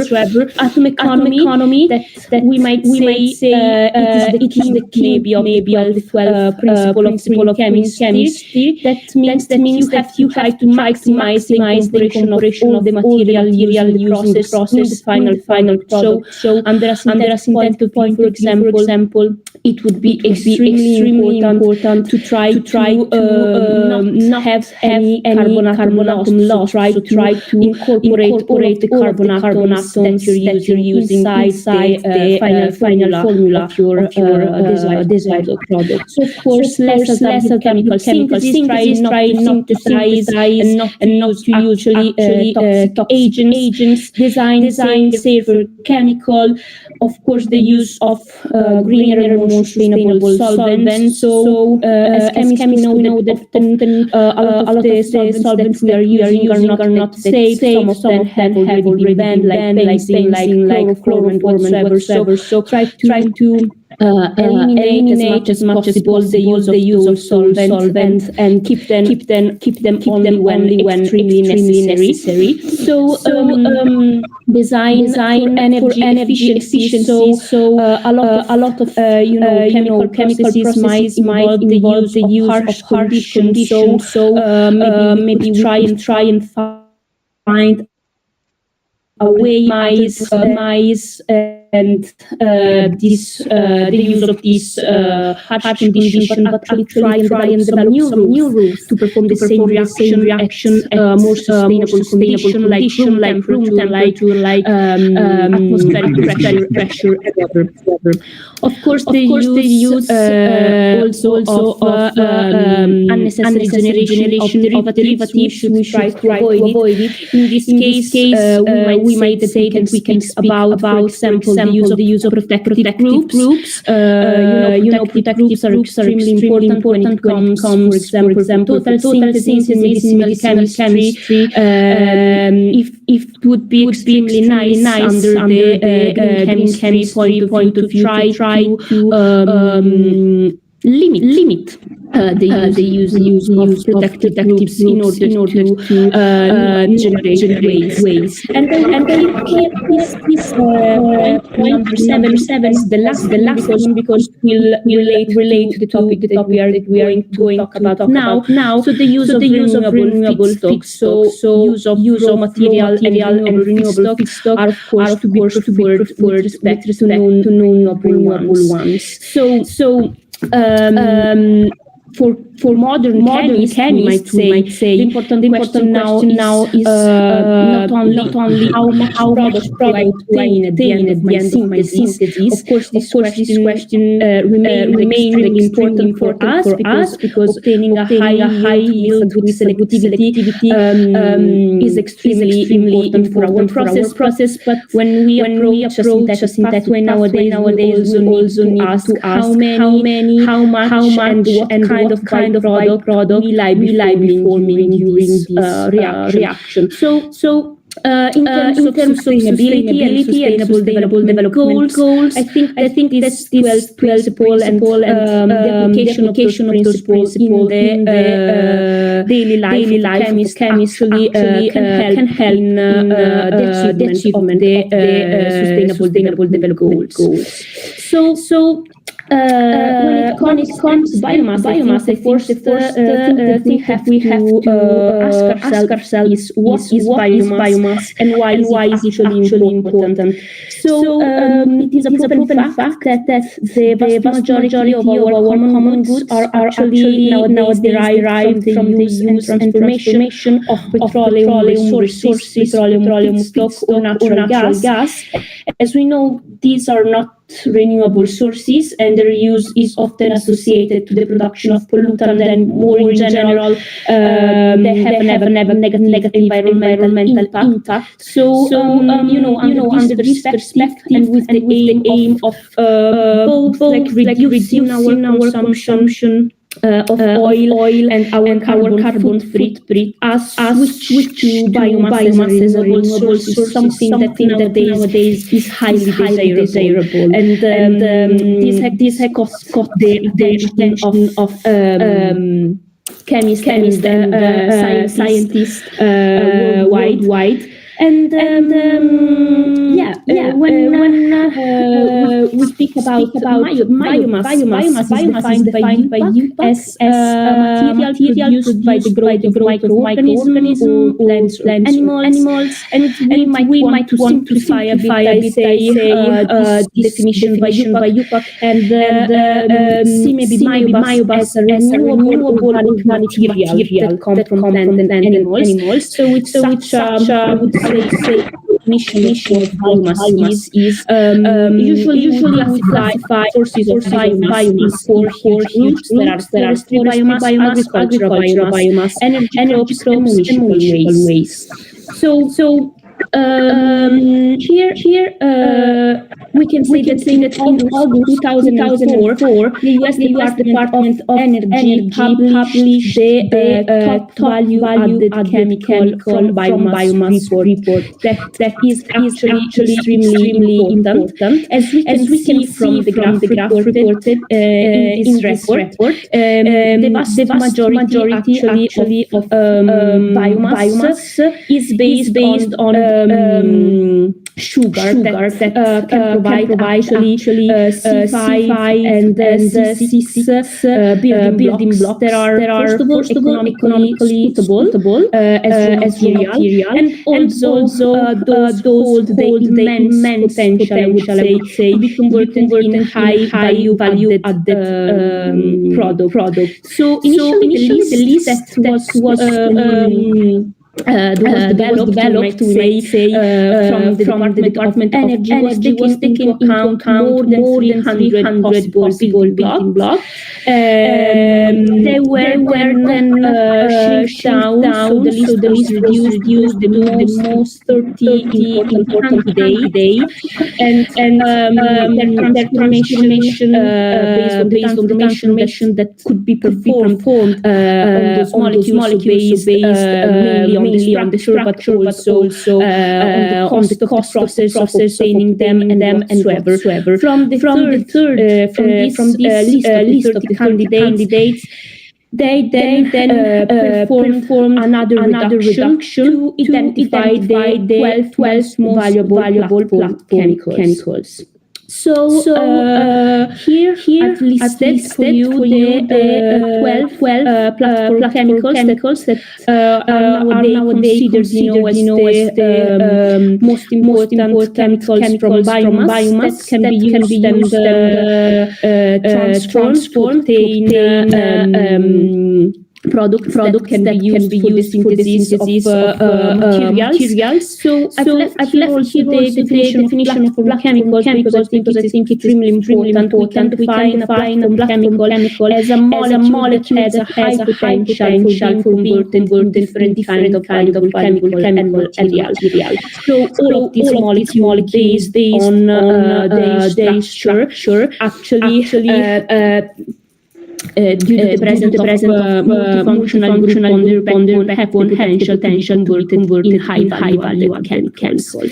So I highlighted here the gluconic acid, and I would like to keep in mind this molecule because we will now go ahead and talk about aldaric acid. So the aim of my research was in fact the valorization of aldaric acid. And aldaric acid is defined as a polyhydroxy acid that formally derives from the oxidation of aldose at termini.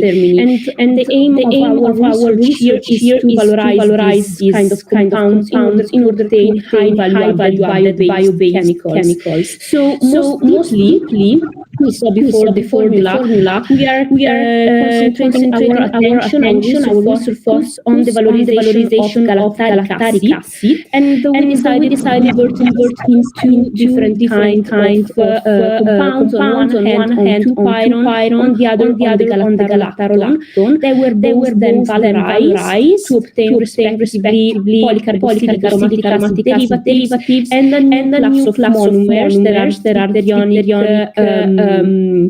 molecule to be used as monomer polymerization reaction. So due to problems related to timing, we will speak today only about iron polycarboxylic aromatic acid derivatives. So this is the outline. So what we will speak about galactic acid and iron. So I'd like to start with galactic acid because I think it's extremely important for us to try and understand why we decided to use molecules with respect to many other that could have said that.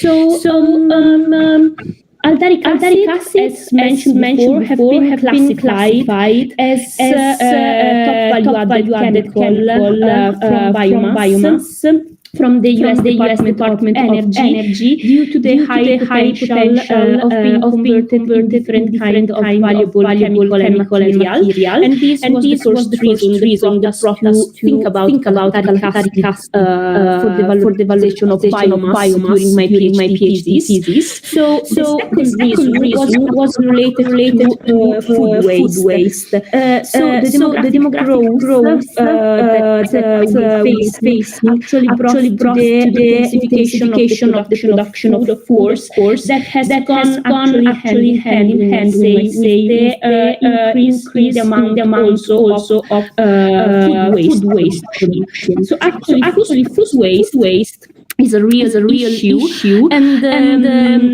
in fact, every year.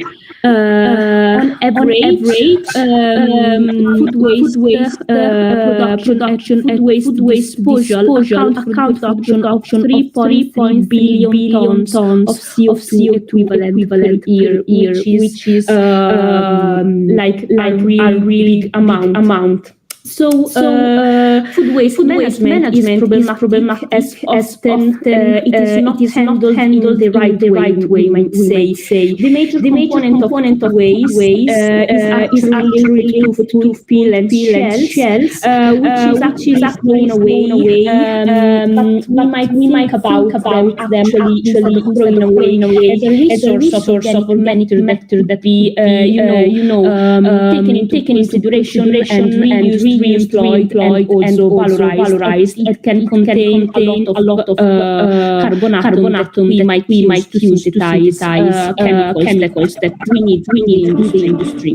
So only in 2014, fruit accounted for the production of 13 million ton of waste. So under this perspective, we think about reusing as this kind of material is recycling that can be recovered, used as building block. So pectin is actually a polymeric chain whose main structure is composed of chloric acid unit. You can see here, and if you give a look at this structure and compare it to the one of chloric acid, you might actually notice that galactic acid is just the reduced form of this galactic acid. So starting from biomass, we can actually perform the oxidation of galactic acid, and so therefore we can use galactic acid as a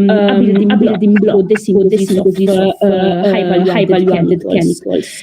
So we decided to focus our attention on the synthesis of iron for several reasons. There was nature, and second, they are present in the several natural biologically active compounds, and here are some examples of their activities. So they have displaced anti-HIV potential, anti-cancer, anti-tuberculosis, antifungal and microbic. So they are also studied in Alzheimer's disease, and due to their importance in medicinal chemistry, but also in synthetic chemistry, as we can see from the formula for those who are chemists, we can notice they combine ADN with an aromatic behavior, so they could be useful for many applications.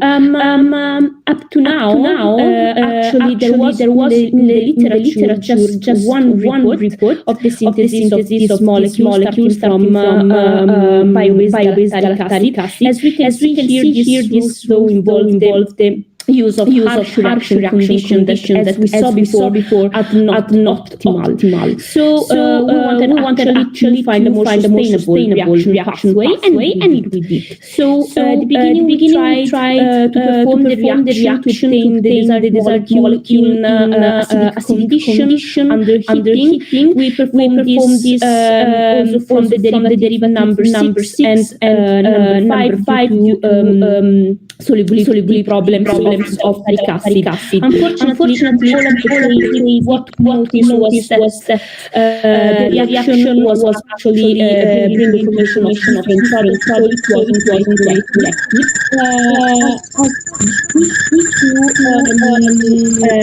The catalyst from base, we were able to in a more less without pushing only byproduct, our iron.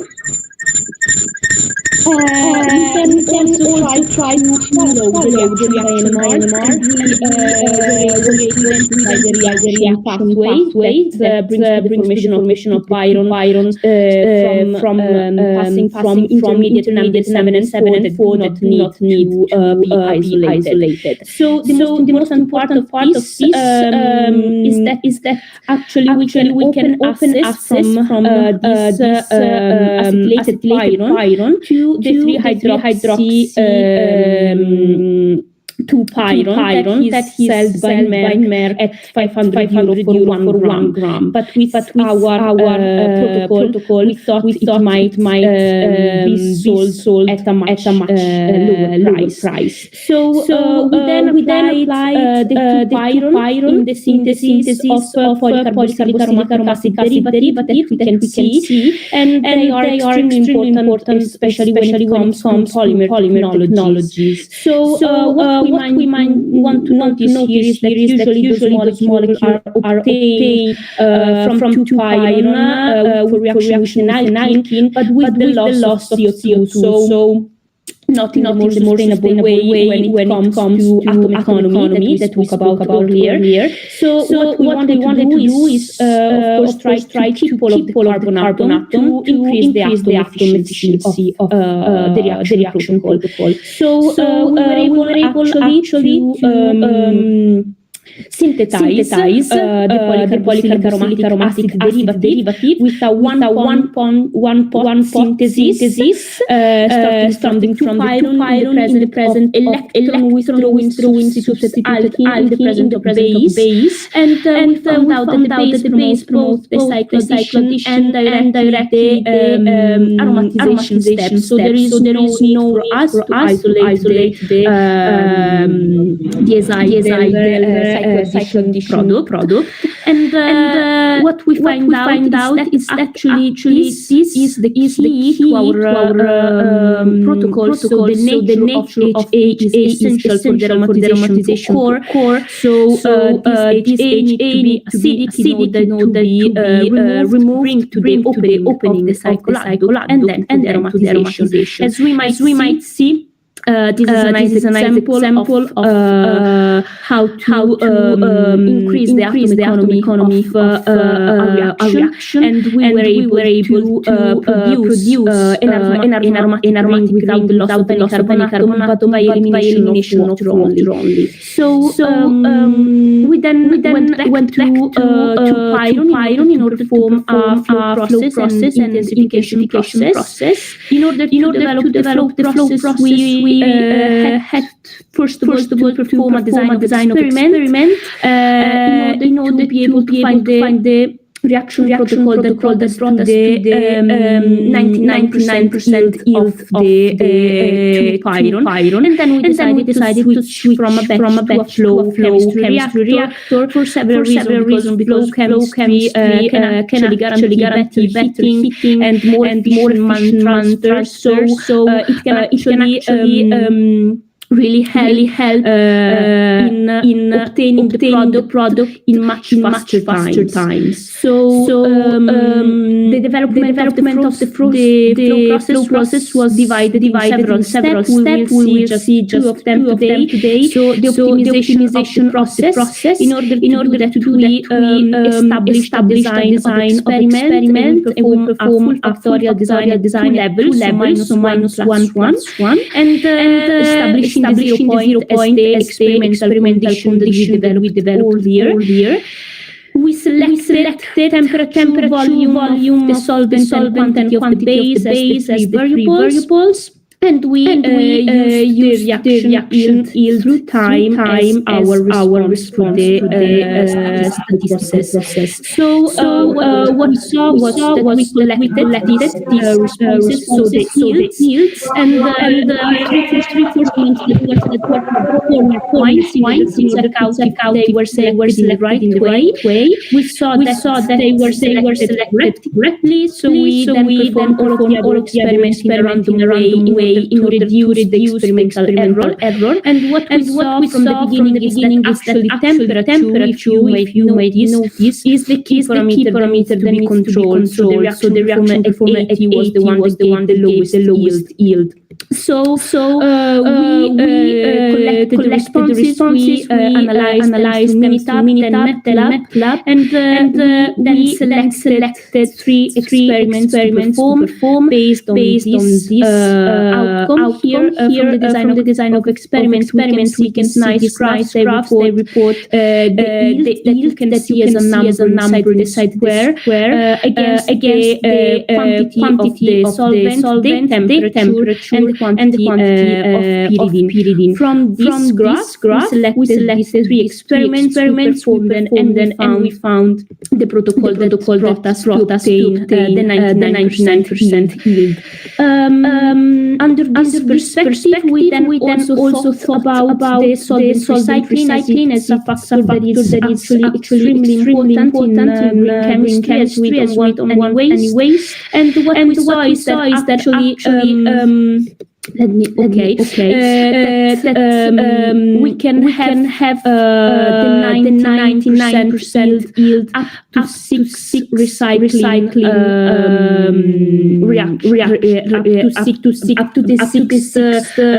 recycling of the solvent. So what happened after is that we had a drop in the yield that is associated to the fact that after the sixth cycle, actually the amount of acetic acid overwhelms the amount of acetic anhydride that used as solvent and also as reactant. So we had a bit of a drop. This is the product we obtain, and we then transferred the process flow to optimize the energy conditions, and to be performed in flow. Actually, the process needs to involve a homogeneous system. This one was. So we had to synthesize the caprolactam first.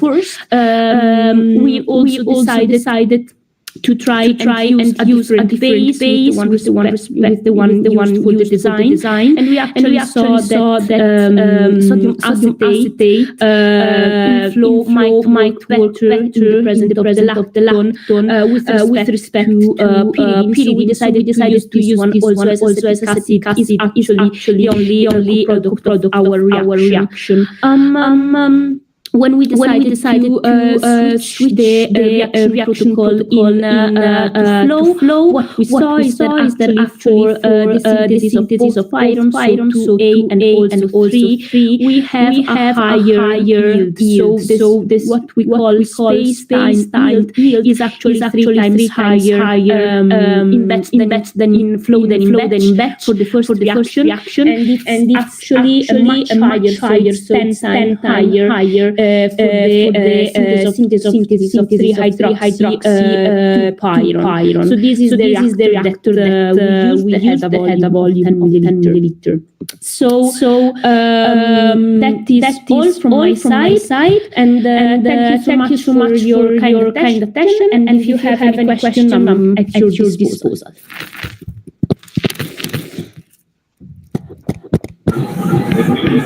Thank you, ma'am. Thank you, ma'am. Yes, ma'am. Such a nice presentation. Thank you. Yes, it's very informative. So please do share your PPT, ma'am. Keep sharing PPT. Okay. No. To share it to anyone from my college, so that anyone can access.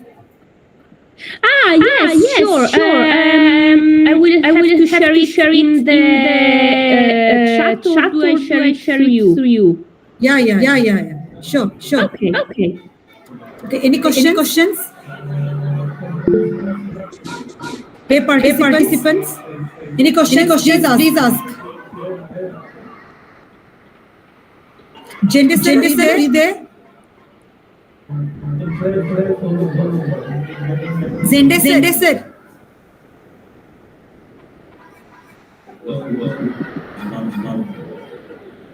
Come on, participants. Any questions? Please ask.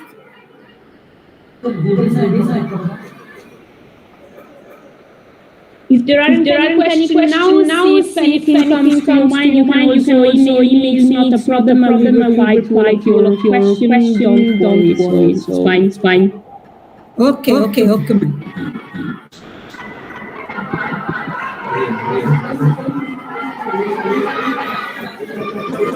Okay. No, ma'am, wait, ma'am. I think there are no questions. Grazia, ma'am. Thank you so much. Thank you so much. You accepted our invitation within a short period of time, and you presented such a nice talk on biomass.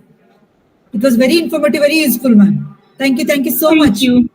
Thank you so much for having me. Thank you. Okay, Enjoy the rest of your so day much. and the Thank you, Congress. Bye. Thank you. Bye-bye. Bye. Take care. Bye.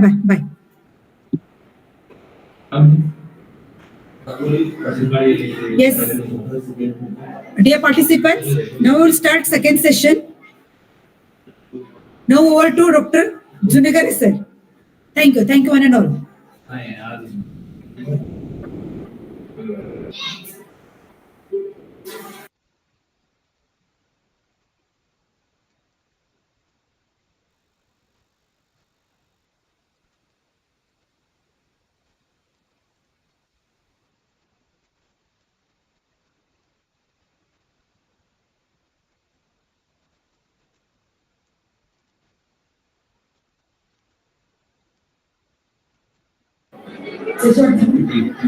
चालू करून direct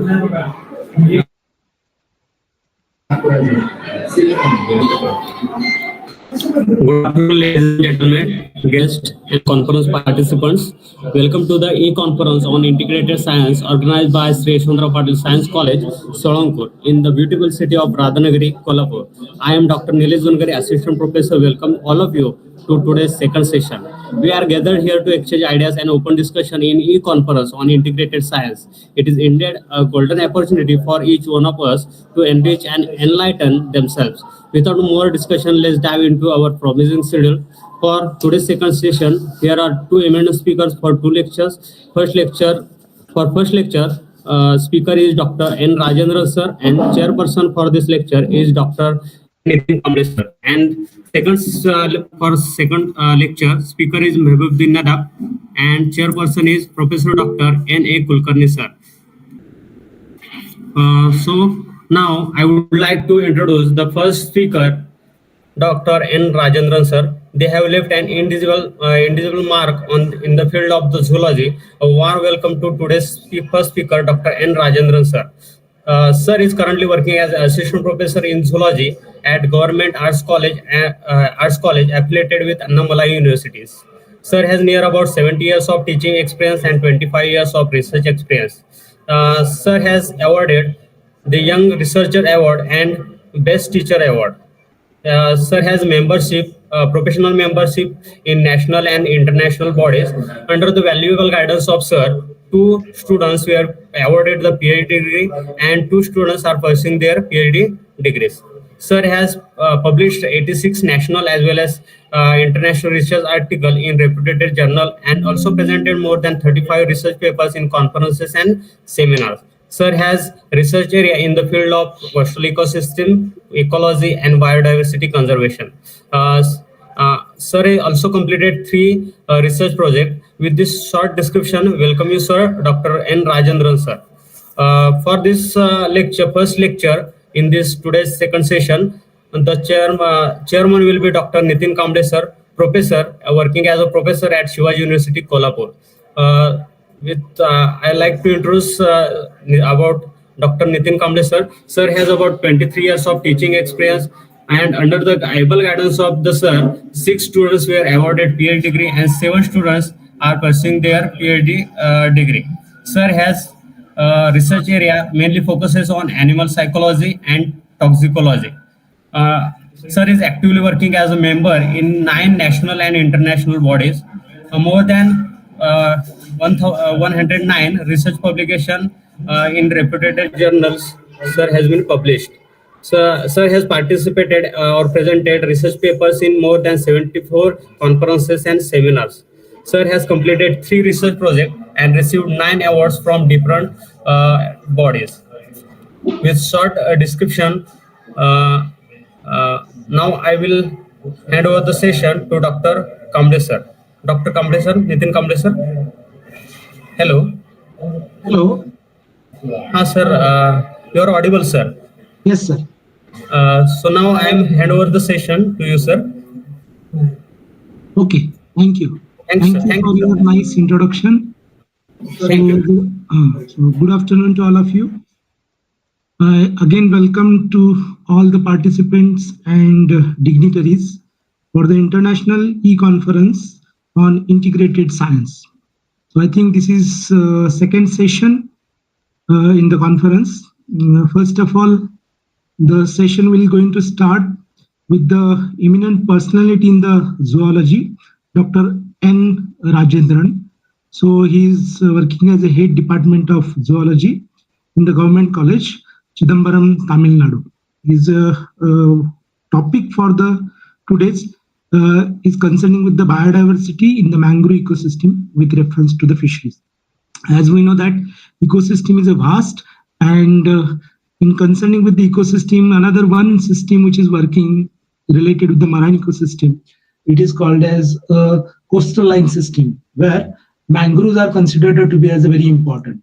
So I invite here today's speaker, Dr. N. Rajendran, to give his valuable information regarding with the selected topic. So in front of you, Dr. Rajendran. Yes, sir, please. Dr. Rajendran, sir. Hello, am I audible? Hello. Yes, sir, audible, sir. So over to Dr. Rajendran, sir.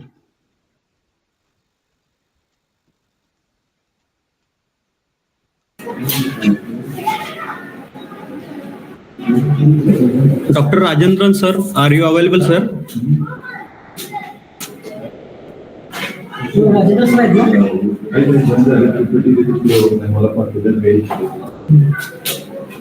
Just wait a few seconds. Yes, PPT issue maybe, technical issue. Within short period of time, we will continue the session lecture. Sir, I am audible. I request Yes, all yes, the participants. I request Yes, all sir. the participants to please mute your this sound. Sir, please. Sir, Dr. Rajendran, sir, I am available. Yes, I am yes, sir. audible now. Yes, sir. Yes, sir. Sir, audible, sir. Okay, sir. My PowerPoint is open, sir. Sir, please share the PowerPoint point. I just sent the PowerPoint through mail to open Legadi to share there. Yes, yes, yes. Yes, sir. Yes, sir. Some problem is with my computer, so that I Yes. said. Once it is Sir, ready, just only 2 minutes. We are downloading the PPT and we will present Yeah. from here. Yes. yes. Okay, sir.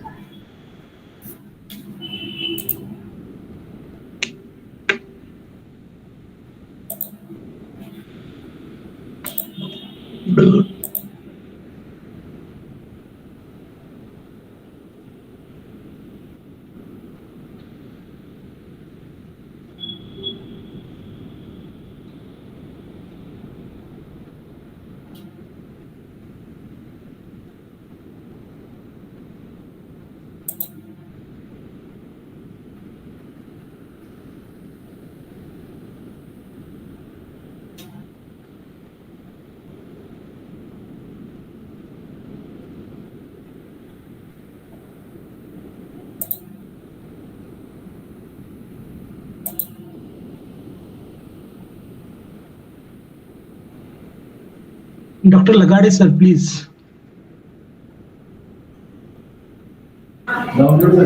Yes, sir. There is a technical internet issue. We are downloading and presenting from here. Sir, Sir, otherwise, tell me where it is. Something hiding here in my system, so that I am not able to share it. So.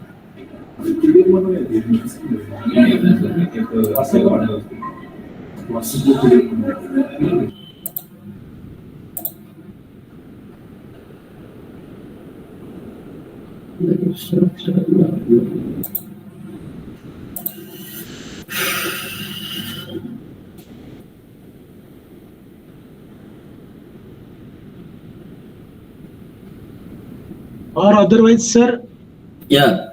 You can operate from your own screen. Yeah, but that yeah. Audio is okay for you? Yeah, you can start. Yes. Audio is there. Okay, sir. I will start from here. Yes, sir. Please. Thank you very much once again. This is very odd time to hear any sort of information. Okay, so let me go for my presentation. So my topic is biodiversity in mangrove ecosystem with reference to fisheries.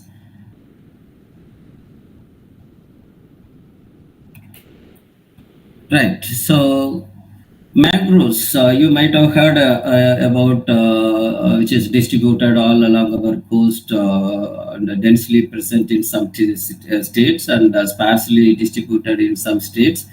And usually they are growing in the intertidal area where land and the sea meeting in that place. Mangroves are salt tolerant plants existing at the interface, found in the tropical and subtropical regions of the world. They are commonly called as tidal forest, coastal woodland, walking forest in the sea, root of the sea, and oceanic rainforest. Then I could say the mangroves are the marvel of nature, ecological wonder, scenic splendor. Then generally the people, those who are working in the mangrove ecosystem consider the mangrove ecosystem are superstars. Why it is called it like this? So only forests situated between land and sea. They support large biodiversity. Biomass in mangroves is greater than any other aquatic ecosystem. Excuse me, sir. Yes, sir. The screen is now visible. You can refer, please. Your PPT is uploaded. Okay. Please. Yeah, very good. Right. Sir, make it PowerPoint. Lagade, sir. Dr. Lagade, sir, please. Slideshow. Slideshow, okay, sir.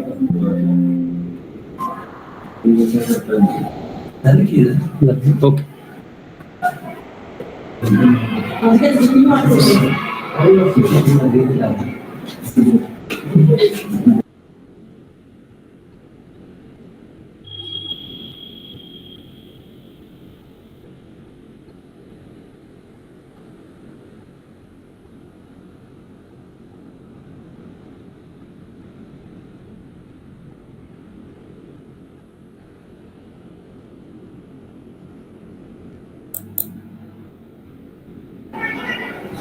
Sir, it's now in slide mode, sir.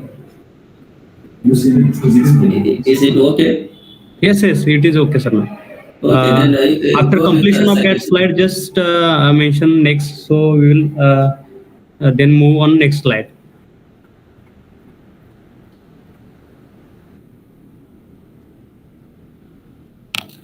Okay, sir, you can go for second slide. Okay, this I told you. You can go for a third. Okay, so next.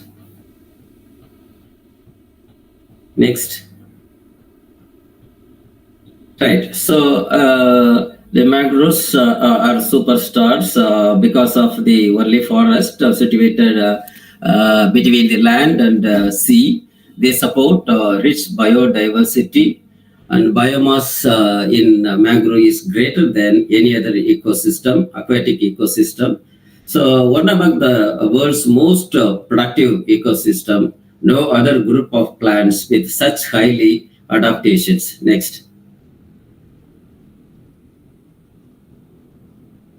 So they have arching roots, breathing roots, salt vomiting leaves, and mud dancing fishes. Next.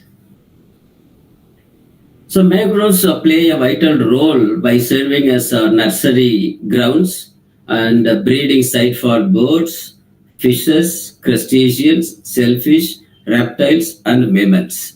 So it is a major source of forestry products and wood. It is a very important site for accumulation of sediments, contaminants, carbon, and nutrients. They give protection against natural calamity such as the tsunami, coastal erosion, and the cyclone. Next.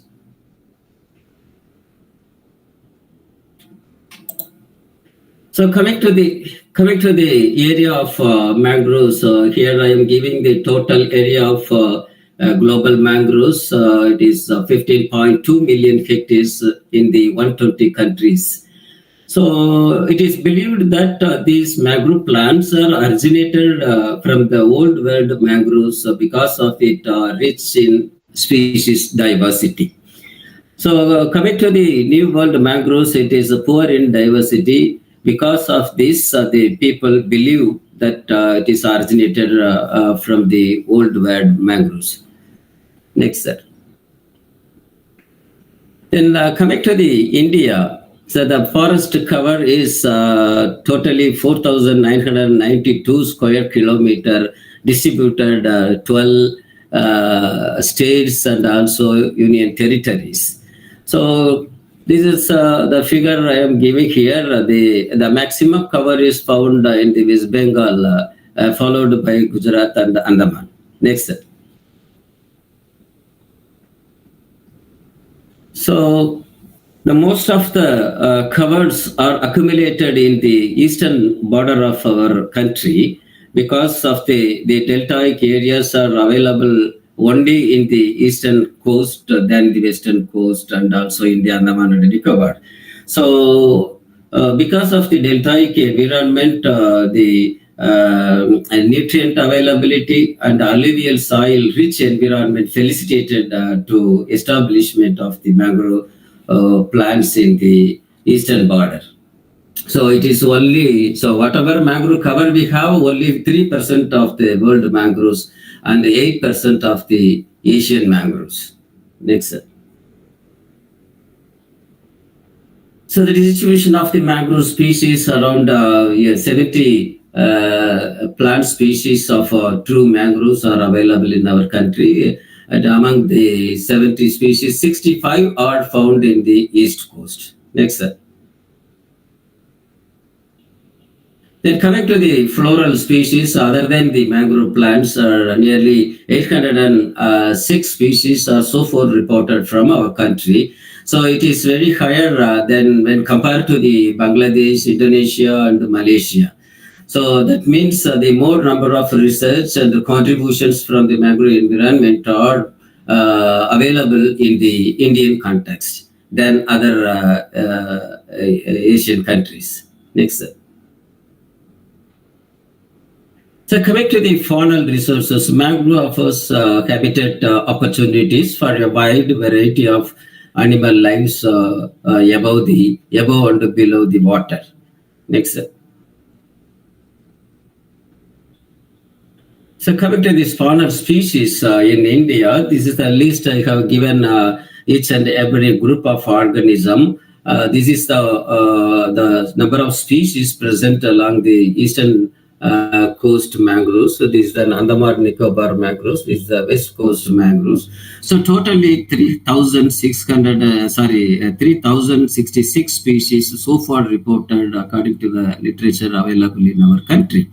So according to the World Mangrove Atlas 1997, so far the species reported from Indo-Malaysian mangroves regions 1,511, whereas in Australasia it is only for 754 species. So compared to this area, India is wonderfully worked in this aspect and contributed lot many species report in our country for our national documentation. Next. So why fishery resources are rich in mangroves? So mangroves host a rich assemblage of fish species because of the availability of the detritus food.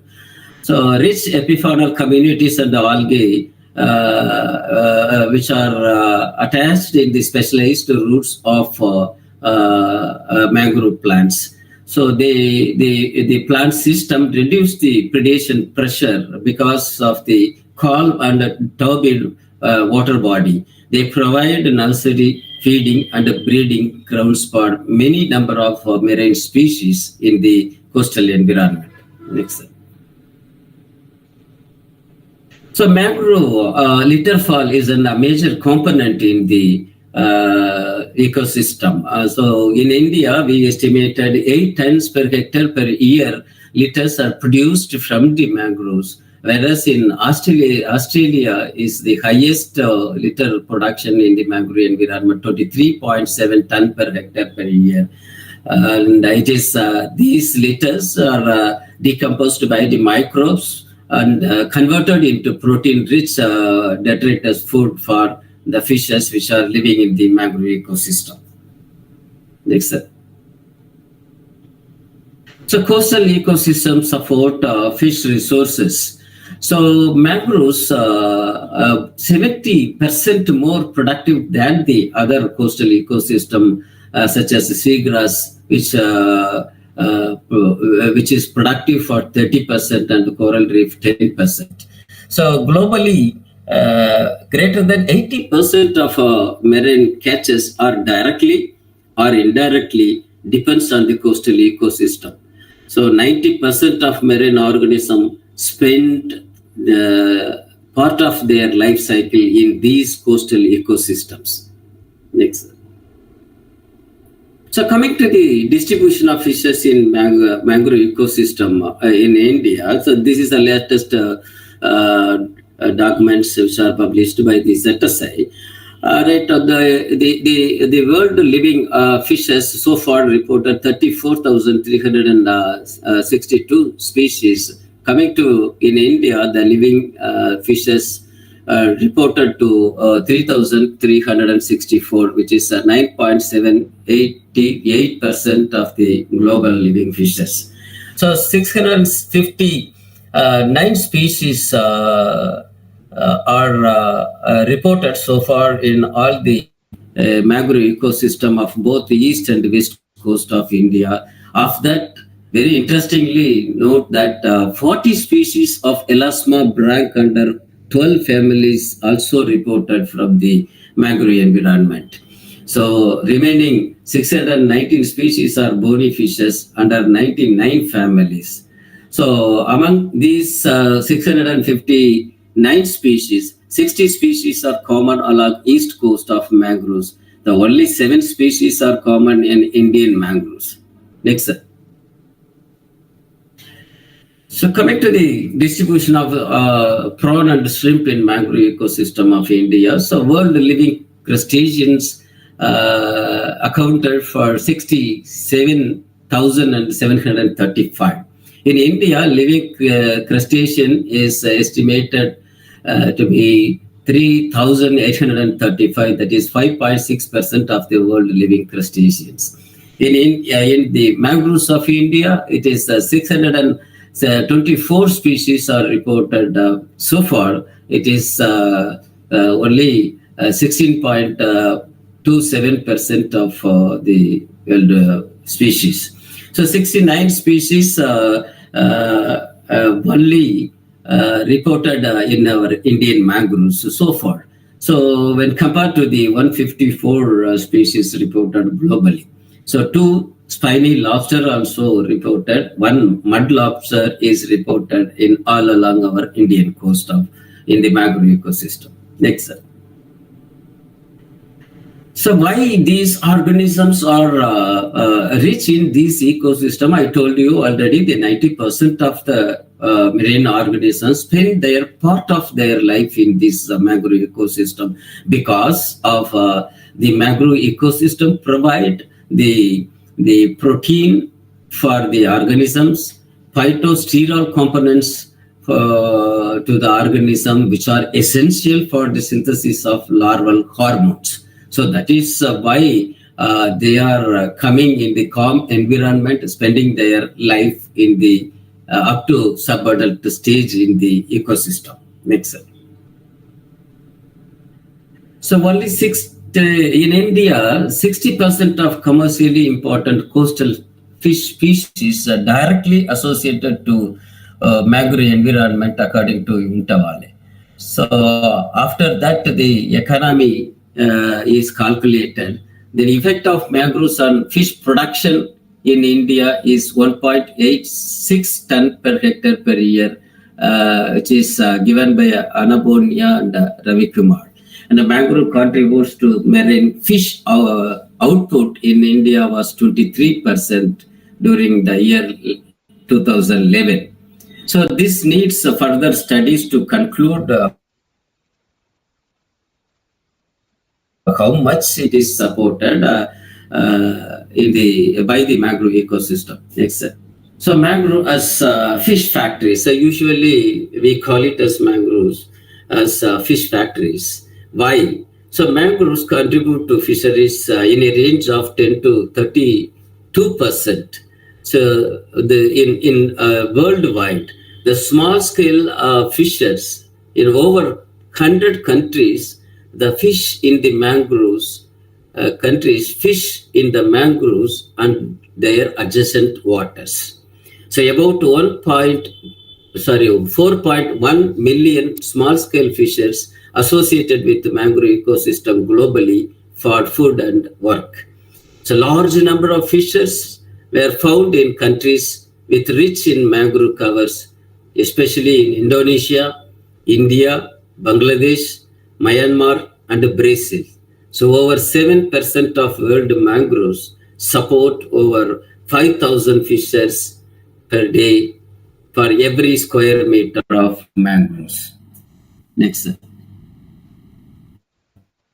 So why mangroves are important?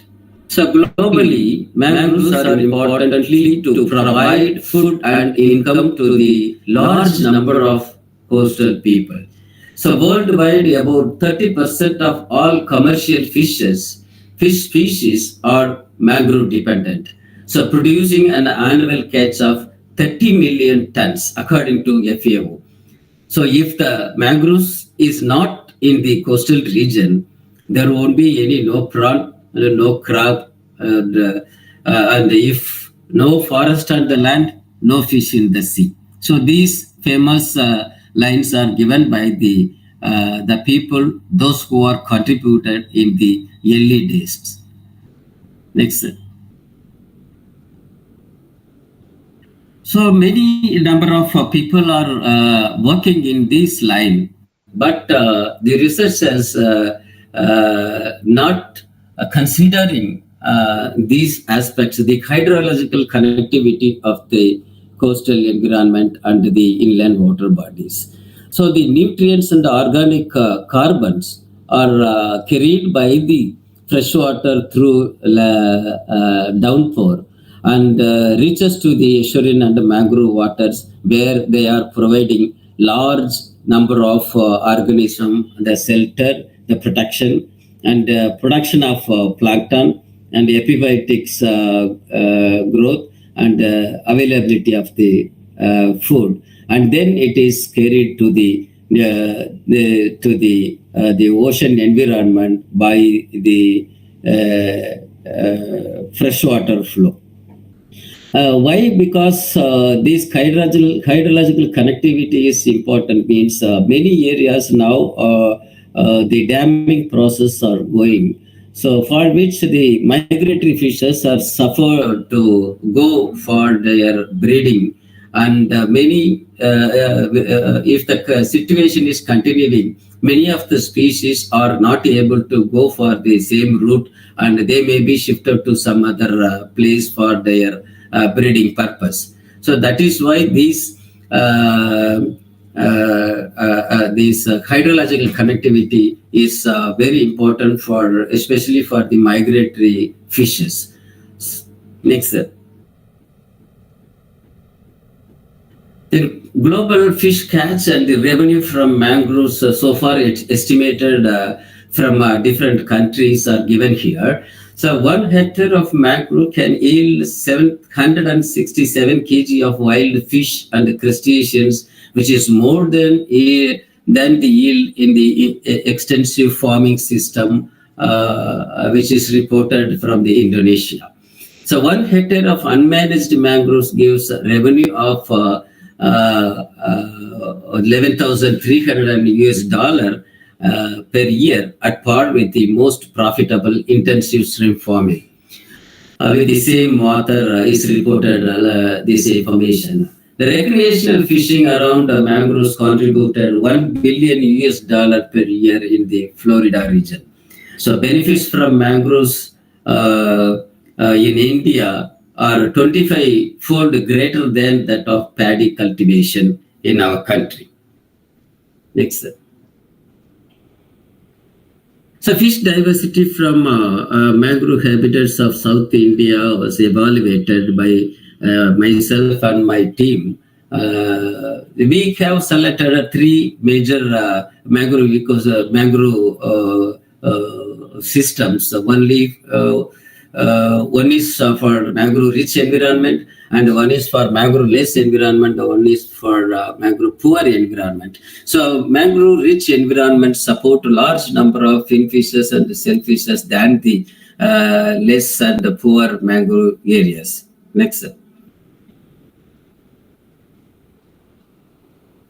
Sir, next. So coming to the yield of fin and shellfishes, we estimated very long back in our Peshawar mangrove environment. Here I am giving the 3 environment which was given just before in the slide. The Peshawar mangrove rich environment support 675 rupees per hectare per day. And when coming to the shellfish, the prawn and shrimp crabs support 2,200 rupees. So nearly 875 rupees per day per hectare supporting if the mangrove is rich to the local people. Next. So we analyzed why the shrimps are rich in the mangrove environment for a 2-year study, and found out there is a direct correlation between the shrimps and the crab species which are present in the mangrove environment. So when the forest cover is increased, the prawn and crab resources are also enhanced. So this information is very important to conserve the mangroves for enhancing the mangrove cover in the coastal regions. Next, sir. So, however, there are a lot of threats to the biodiversity are listed globally. So, biodiversity is basis for human survival and the existence. So, the biodiversity is now disappearing very fast, and especially in the coastal environments. So there are some reports mentioning that 33% of mangroves are already lost in the coastal environment, and 40% of the corals are lost, and 40% of the rivers are dying, and 75% of global fisheries are collapsed in the global nations. So this indicates in future there will be a major drastic effect will be there in the coastal biodiversity. Next, sir. So coming to the threat to mangrove ecosystem. So the prediction says that the mangrove ecosystem service will last within 100 years. The rate of loss is 1 to 2% per year, greater than coral reefs and rainforests. So mangroves are approaching extinction in 26 countries, according to a famous scientist, mangrove scientist Duke and their team. A decline in macrofaunal diversity in Kenyan mangroves due to deforestation. Next step.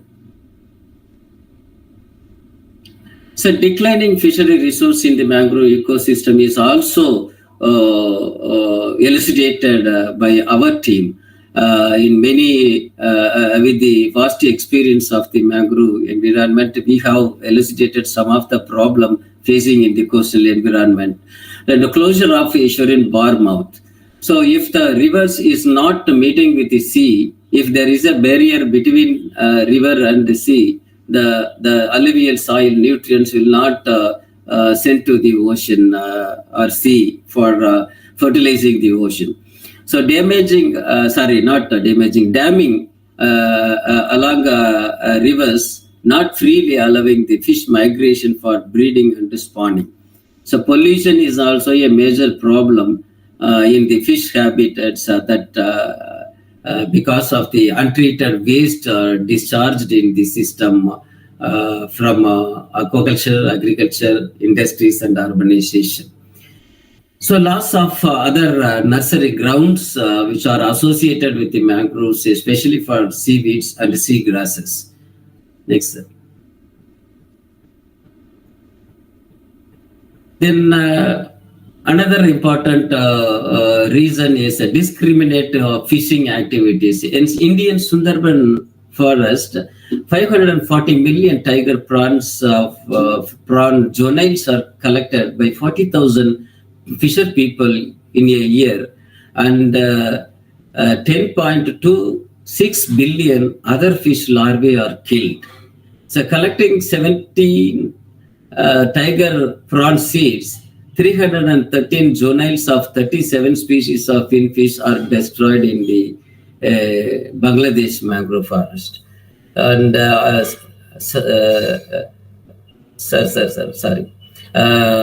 and collecting 3% of tiger prawn. Okay, and then okay, sir. Next, coming to the mangrove degradation. So keeps on increasing the declining phase of the fishery resources or diversity in the mangrove ecosystem. What will be the solution? So recently, the Ocean Wealth Organization giving the worldwide statistics of the mangrove environment. So according to their statement, so in India, 346,713 hectare of lands are available, of which 1,151 hectare are degraded now. So the remaining, the 15,241 hectare is available for restoration. If we restore these areas, so we could able to enhance the 16,281 millions of individuals of fish per year has to be enhanced. And similarly, so 54,452 million individuals per year, the invertebrate organism automatically recruited in the mangrove ecosystem once we developed in these areas. Next slide. So how to manage the fishery resources from the declining? So ensure free flow of water. I told you already the hydrological connectivity is very important for the species. The effluent treatment is necessary before discharging to the coastal environment. So to consider new measures to counteract any unsustainable fishing efforts due to demographic pressures in the future. So necessary to develop policies to conserve juvenile fishery resources in mangrove waters by net size regulations and by reducing anthropogenic pressures, at least from the core areas of mangroves. So preserve the other coastal ecosystem from which are associating with mangrove environments from the degradation. So there is an urgent need to enhance the fishery resources and supplementary livelihood to sustain the growing fishers population in the coastal regions. Integrated fisheries management approach involving all stakeholders of land and ocean is necessary.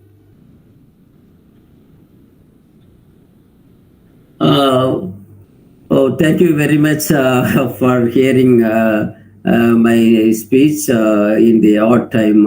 Thank you once again. Yes. Thank you so much, sir. Thank you, sir. Thank you, Dr. Rajendran, sir. Now, yes, sir.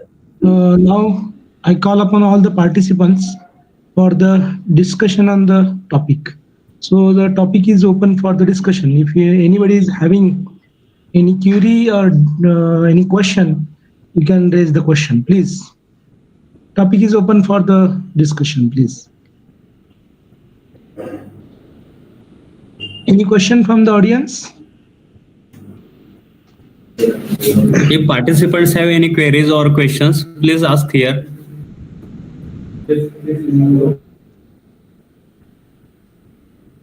Sir, if time is very short, if any queries are there, they can directly send to me. The email ID is given to Lagadis sir. So they may be sent to my email. I will clarify, and if any doubts, I will sort it out. No problem. Okay, sir. We will share email ID on WhatsApp group. And if any participants have any queries, then we will directly contact through email to you, sir. Pleasure, sir. Thank you, thank you. Thank you, sir. Thank you very much. Hello. Yes, sir. Yes, sir. So it's a last remark by this lecture. It's a very, as we know that in the life sciences, botany and zoology are sister concern. And each and every ecosystem, there is a typical role of plants and animal resources. So I congratulate to Dr. Rajendran sir for explaining so many information, very informative, scientific, and it is well supported by number of references. So he has explained so many things in the very lucid language. So as we know that there are basically in the worldwide, in total ecosystems, 7 ecosystems are there. But a very superhero ecosystem is considered to be as a marine ecosystem where intertidal zones, typically this mangrove ecosystem is considered. Sir has rightly pointed out so many things regarding with the distribution of faunal diversity and the faunal diversity which is depending upon the plant, especially the mangroves. So I congratulate sir as he has incited, he has enlightened with the distribution, biology, and so many things in this lecture. So finally, on behalf of all the authorities of this international conference, e-conference for the ecosystem, presentation on the ecosystem, biodiversity in the mangrove ecosystem with reference to the fisheries. Definitely this lecture will going to give you a fruitful contribution in the field of this sciences and zoology concerning with the life sciences. Thank you, sir, on behalf of all the entities for this conference. Thank you very much, sir. I would like to thank you, the organizers, and Lagadi sir for inviting me to give this short of lecture here. But the time is very short, so that I eliminated many of the slides related to this topic. So anyway, we will have a collaboration with the future. Thank you very much for your opportunity given. Thank you, sir. Thank you so much, sir, Dr. N. Rajendran, sir, for this insightful presentation. We are truly grateful for sharing your valuable insights, and definitely it will be useful for future researchers to gain the information from this session. I also thanks to Dr. Nitin Kamble, sir, for sharing his valuable time as a working as a chairman for this lecture. Thank you for sharing valuable knowledge with us in this today's conference. Thank you so much, sir. Thank you. Okay. After that lecture, we will continue the second lecture of this today's second sessions.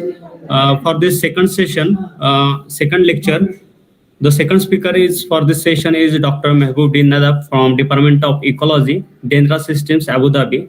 Warm welcome to today's second speaker, Dr. Mehboobuddin Nadab. Sir has been awarded. I would like to introduce about Dr. Mehboobuddin Nadab, sir. Sir has been awarded. First of all, Nadab, sir, are you joined conference? Yes, I'm here. Yes, sir. Okay. And Kulkarni, sir, Dr. Kulkarni, sir, are you joined the conference? Dr. Kulkarni, sir.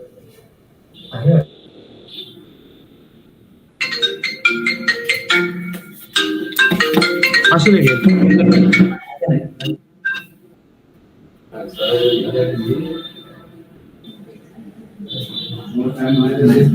नाही आले काय जरा कुलकर्णी सरांना call करा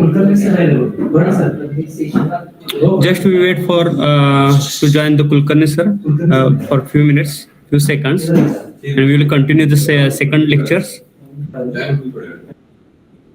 Okay, before that we just introduce about the today's speaker, Dr. Mehboobuddin Nadab, sir. Sir has been awarded PhD degree in botany subject from Shivaji University, Kolhapur in the year 2018 and year 2021. Sir worked as a mangrove ecologist under Mangrove Foundation, Government of India. In year 2019 to 2021, sir has worked as assistant professor at D.R. Mani College, Kagal. After that, sir worked as a marine environment specialist in UAE. Now, sir is working as a field ecologist at the Department of Ecology, Dendra System, Abu Dhabi. Sir has published various research articles in various national and international journals. Sir is working as a life member in Mangrove Society of India. Sir has been awarded various awards, participated in various conferences and seminars as a resource person. Also, sir has participated in various training programs. With short description, I welcome you, Dr. Mehboobuddin Nadab, sir. Thank you for welcoming. Okay. For this session, now I would like to introduce the chairperson of the second lecture. For this second lecture, the chairman is Dr. N.A. Kulkarni, sir, from Department of Botany, Padma Bhushan, Dr. Vasantrao Dada Patil, Mahavidyalaya, Tasgaon. Sir is working as assistant professor and has near about 36 years of teaching experience. Sir has a research area in the field of mangrove ecology and remote sensing. Sir is working as a member of 2 national and international bodies. 2 students were awarded PhD degree under the able guidance of Dr. N.A. Kulkarni, and 2 students were pursuing the PhD degree under the guidance of Sir. Sir has more than 80 national or international level of publication in reputed journals and also completed 1 research project. Sir has attended and presented research paper and in more than 38 conferences and seminars. Welcome you, sir, in this conference, Dr. N.A. Kulkarni, sir. Sir, N.A. Kulkarni, sir.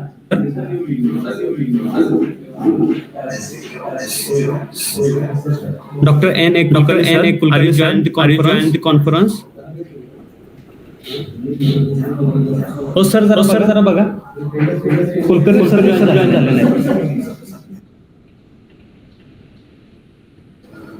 Okay, I request Dr. Mehboobuddin Nadab, sir, to continue the session. Thank you, Ari sir, for this brief introduction, and good afternoon, all of you. It is having like afternoon. So you are all might be feeling hungry. So I will not take much time. I will go through all the work we are doing now here. So present work, and I'm not emphasizing on the ecosystem services or mangroves, as Dr. Rajendran sir has elaborated all the ecosystem services, benefits, distribution, and all the things. So I'll go through some slides presently where we are working.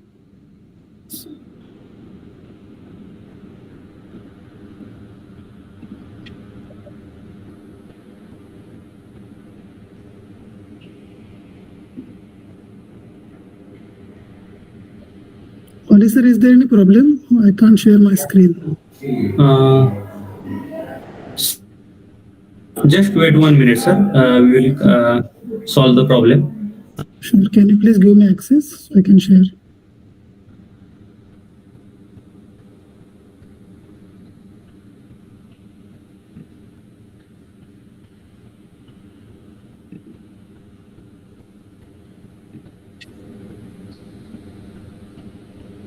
Is it visible?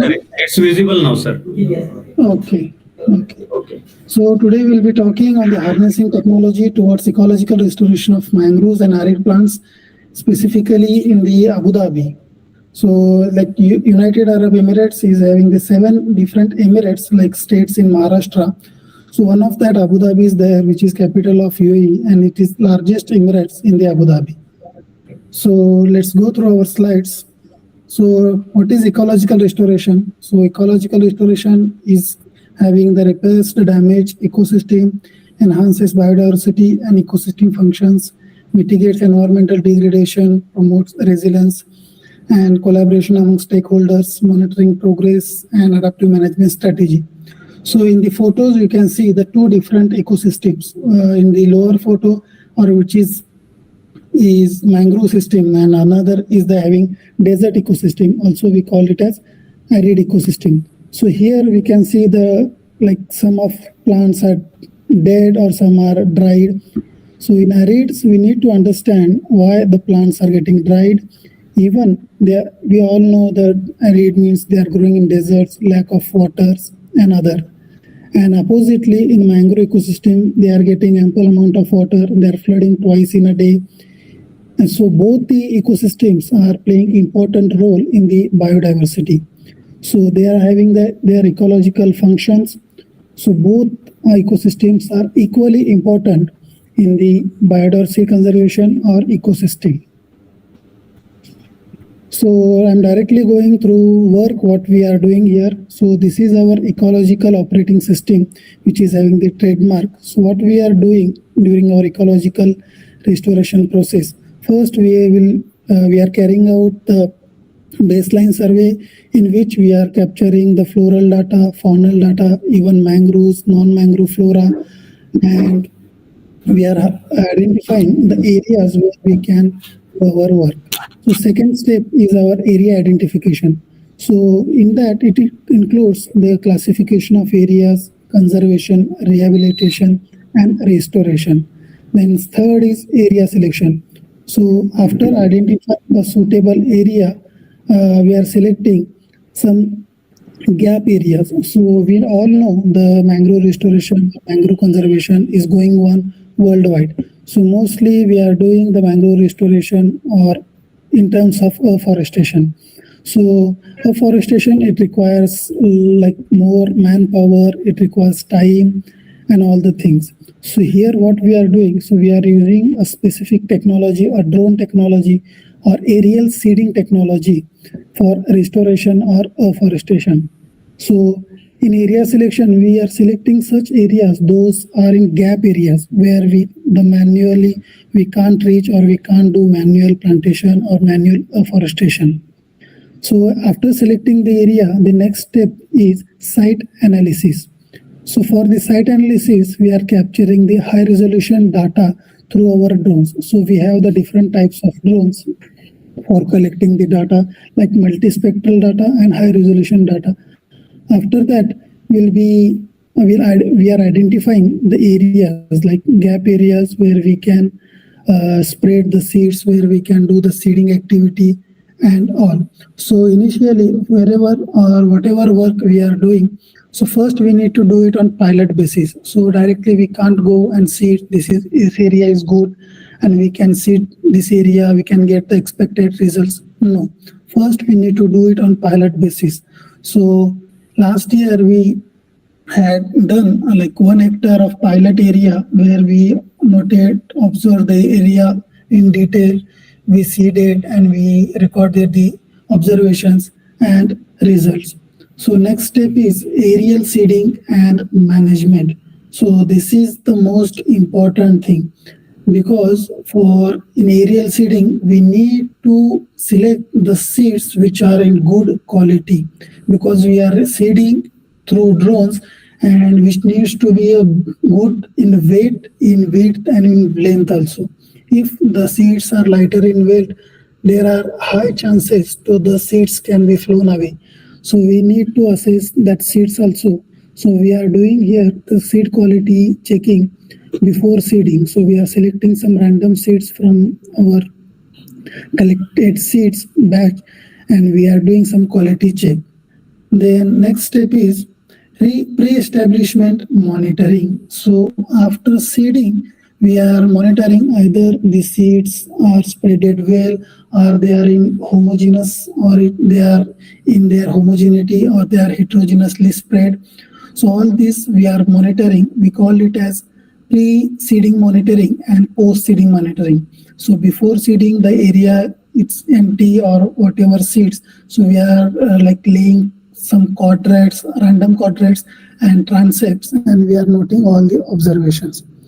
So after that, post-seeding will be same. We are repeating the process and we are getting how much seeds we spread it in a particular area in that transect. So this will be like a representative area from where we can get some good observations and we can correlate with our rest of seeding areas. Then after that, the last step is population monitoring. So this step we are following after 4 months and 5 months of seeding. We all know that plants can they are germinating and they are establishing 3 months, 4 months. So we can see visually these are the saplings. So after 5 months again we are collecting data to see how much saplings they are growing.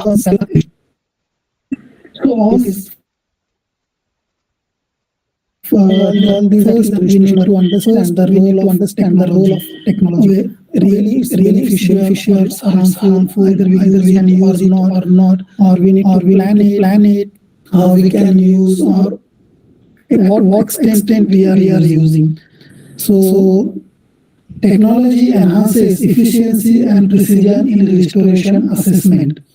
So like earlier I told, we are selecting the gap areas.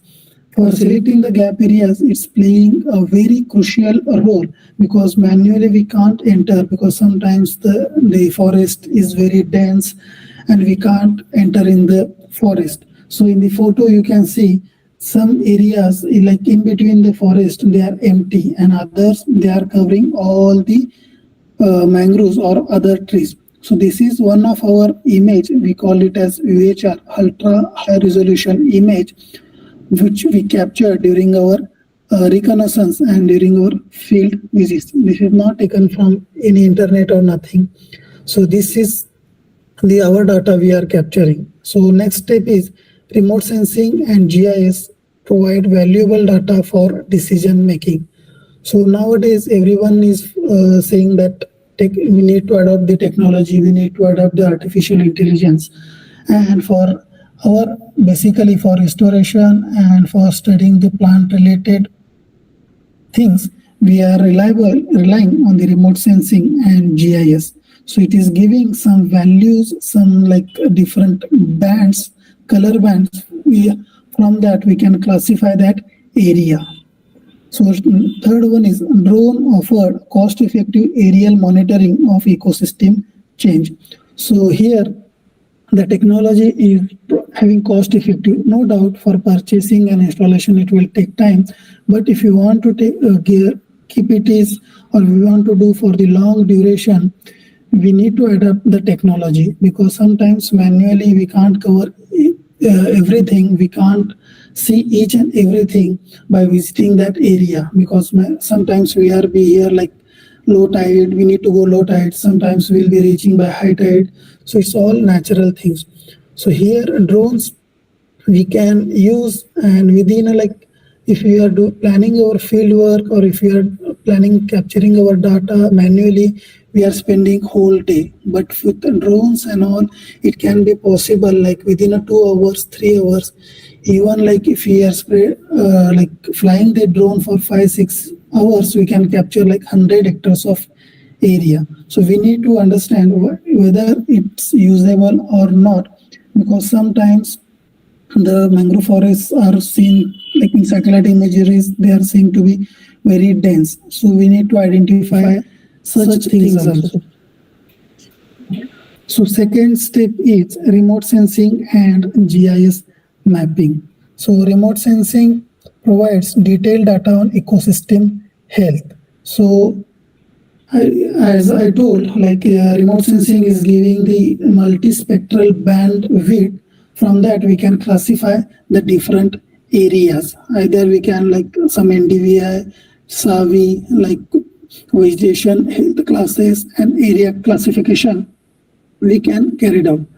So GIS enables spatial analysis and decision making. Once we got the images from our drones, we are processing with our GIS team, and we are getting some results. So here you can see the green dots are there. So these green dots are showing the mangrove trees which are existing there. So before seeding, we are classifying or we are collecting data also, like how much mangrove saplings or natural regeneration is already there.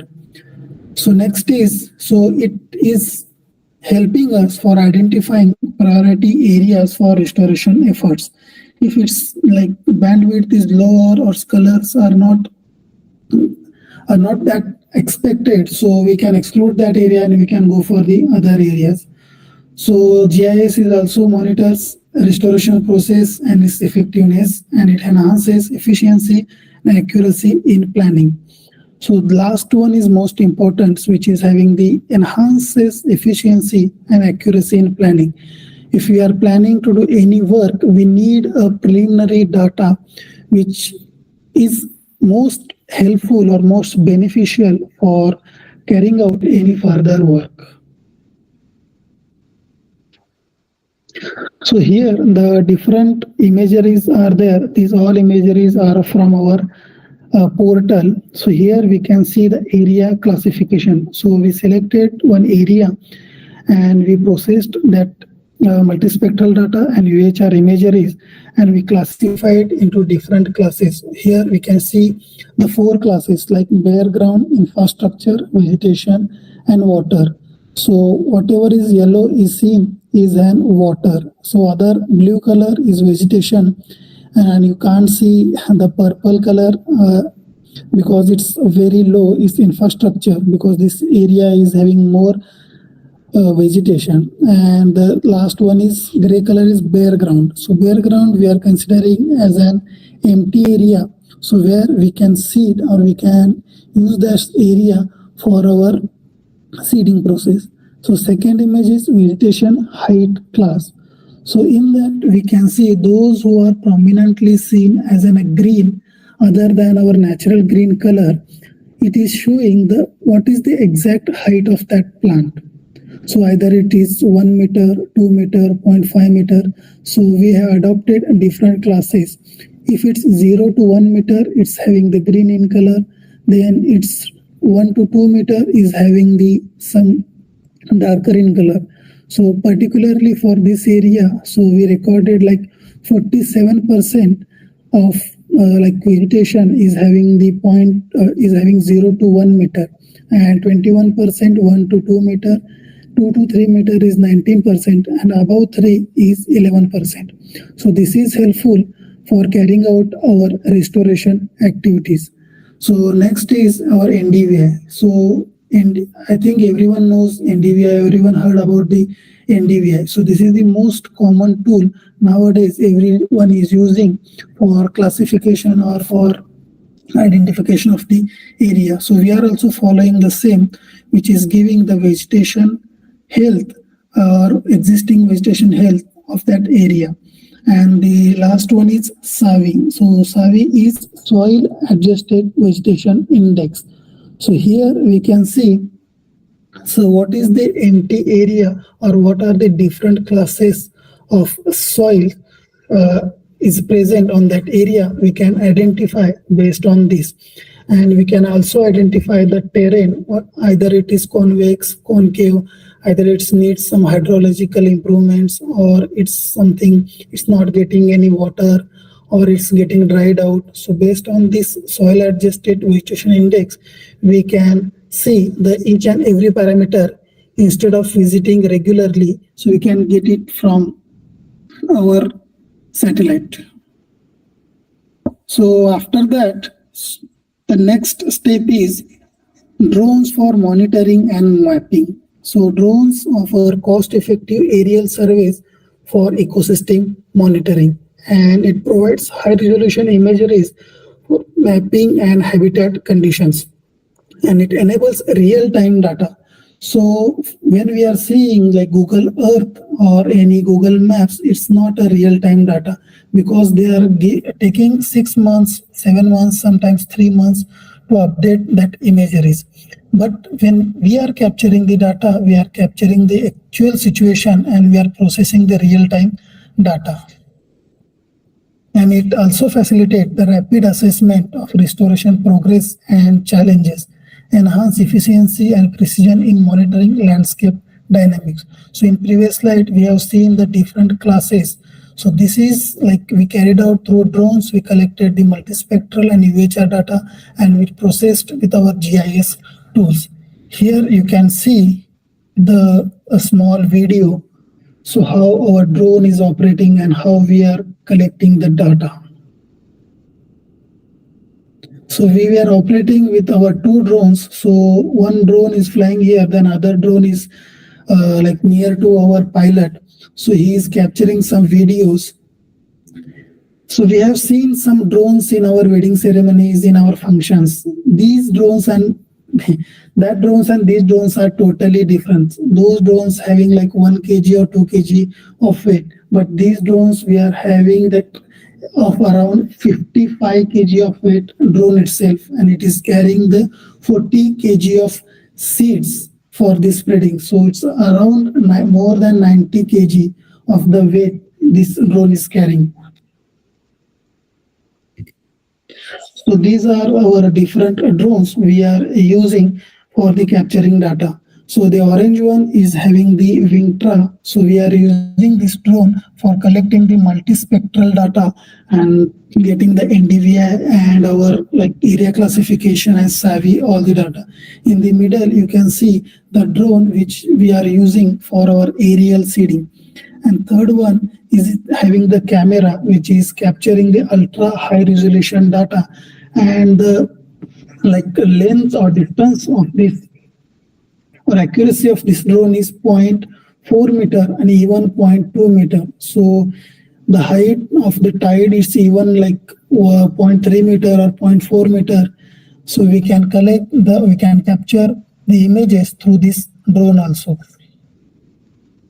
So these are some images we captured through our drone. So we can easily identify even underwater fauna also with our drones. As I said, our drone accuracy is having a 0.2 meter or sometimes it's having a 0.1 meter also.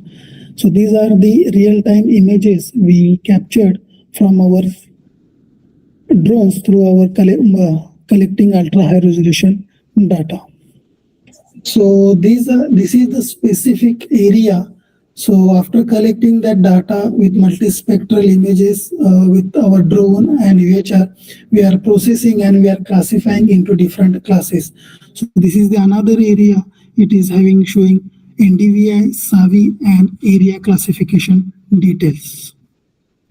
So the next or the after getting this data, we are ahead of the seeding.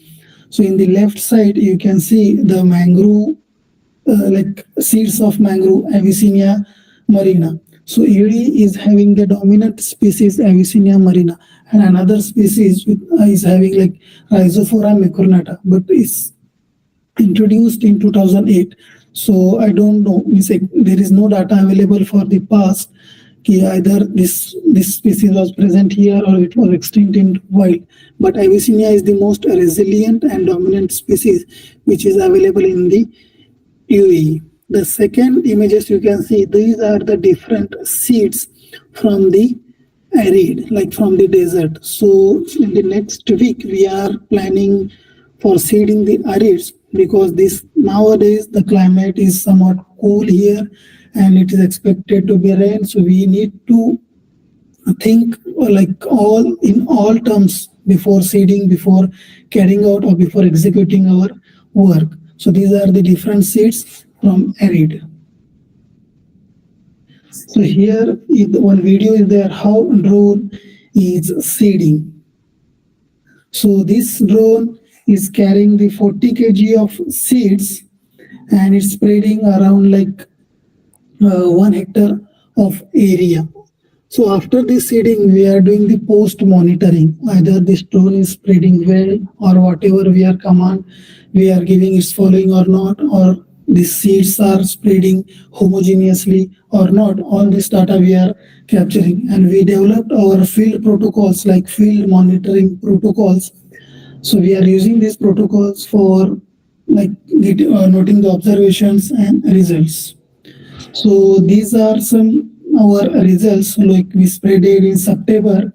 So now you can see here the saplings which are growing well, they are establishing, they are developing the new leaves.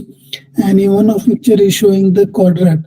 So we are placing some quadrats at some areas, fixed quadrats are there in some areas, and we are deploying random quadrats and we are capturing or we are noting the observations.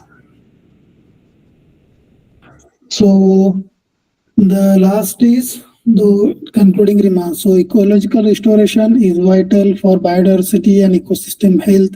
Technology enhances restoration efficiency and scalability.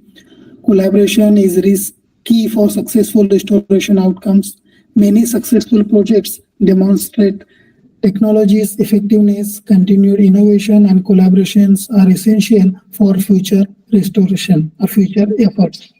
So in the imageries, you can see some camels are grazing on a specific plant. So this plant is Haloxylon persicum, which is specifically cultivated for the camels, and it's a very restricted area. We can't go inside and see manually how camels are grazing. And in other image, you can see some Arabian gazelles. So we call it as a deer, but here we call it as Arabian gazelles. So they are also sitting under the shade of plants. So all these imageries are captured through drones only, because visiting manually and waiting for hours and hours to capture these imageries, it's time taking and all. So that's why we are adapting some technological tools or some recent technologies for how we can restore, how we can use for our restoration activities. So that's it. So this is the last. Anyone is having the question or questions?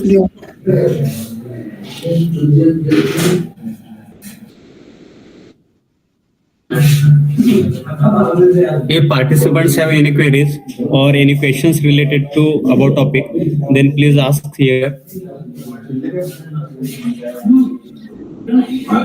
I think everyone is feeling hungry now, so no one has any question.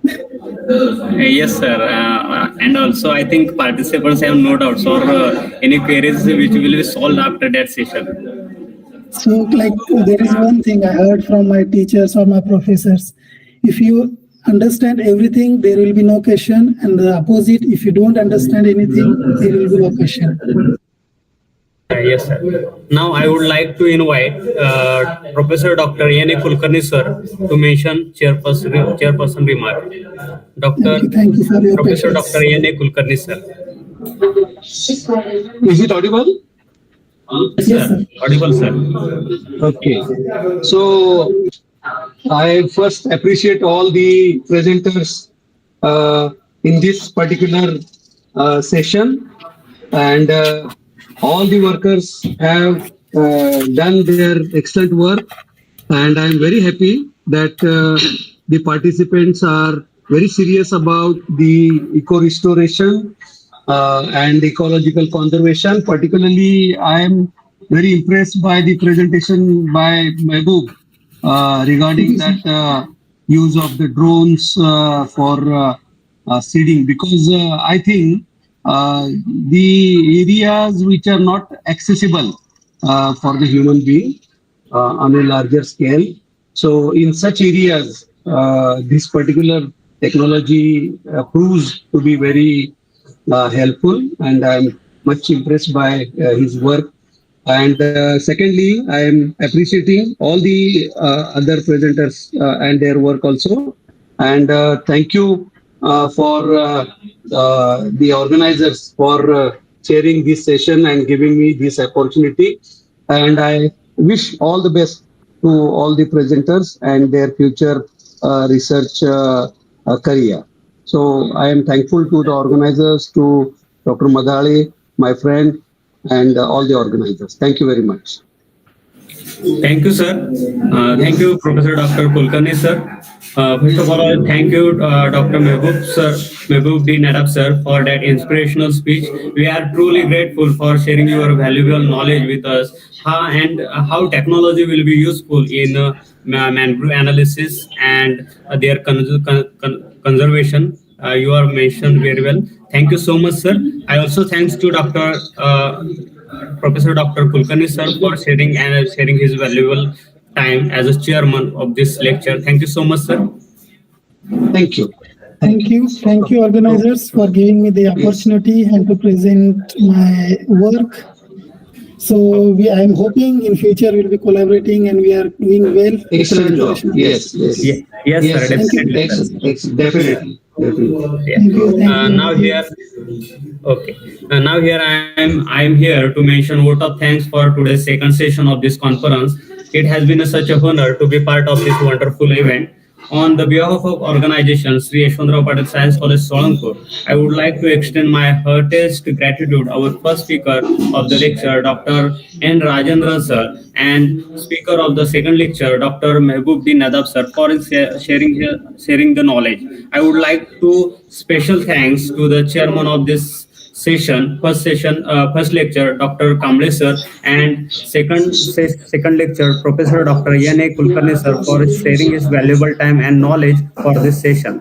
Also, thanks to all delegates, faculty, and participants of the conference. We extend our sincere gratitude to chairman, all the speakers, panelists, technical team, participants for making the time to be with us today and helping us to make this event grand success. We hope you have gained valuable knowledge and made important connection during our day. We look forward to seeing you again at future events. Thank you once and all. After that, lunch break will be for 10 minutes, and all participants requested to join at 30 p.m. for contributory session.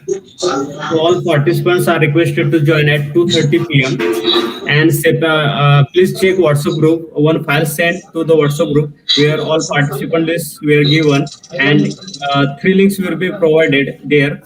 Each participant is requested to please check your name in that list and join accordingly to. There are three parallel sessions, so please check your name in list and join accordingly. Thank you.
Good afternoon to all of you.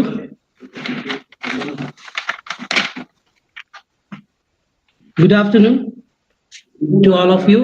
Welcome in this contributory session, session 1. Sir आवाज बराबर नहीं आता है. Hello, can I audible? Clearly audible? Hello? Yes, sir.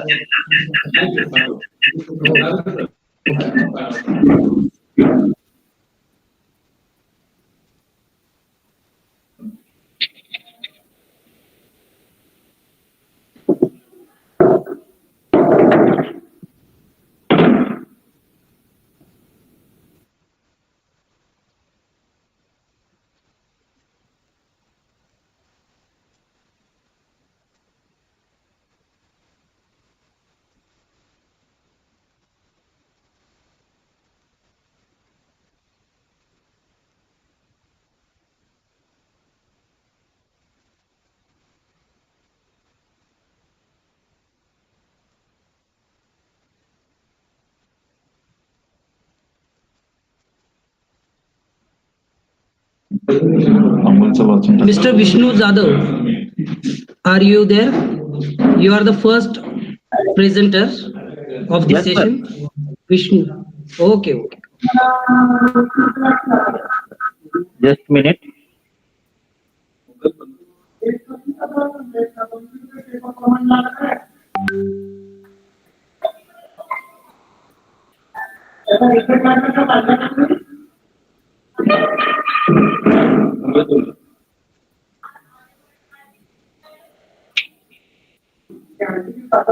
Yes, sir. Am I audible?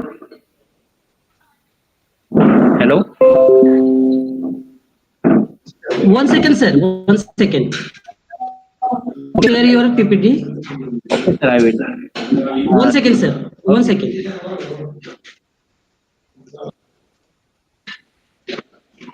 Good afternoon to everyone. Welcome to this international e-conference on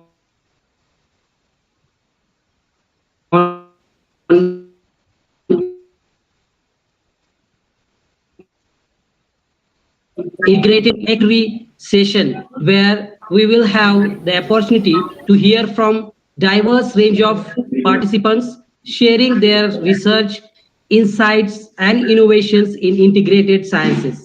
My name is Dr. Atul, and I welcome you all in this session. And the referees for these sessions are Dr. Rakesh Thakre, sir, and Dr. Amol Mamalaya.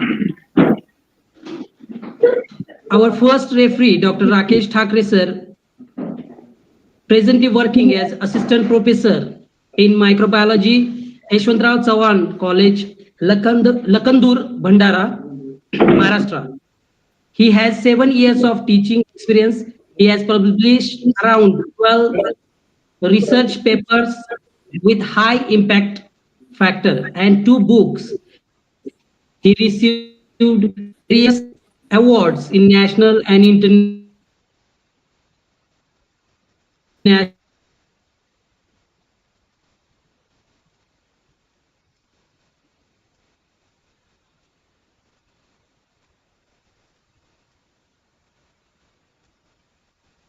conferences and Technology, Karmavir Bhaurao Patil College, Pandharpur, India.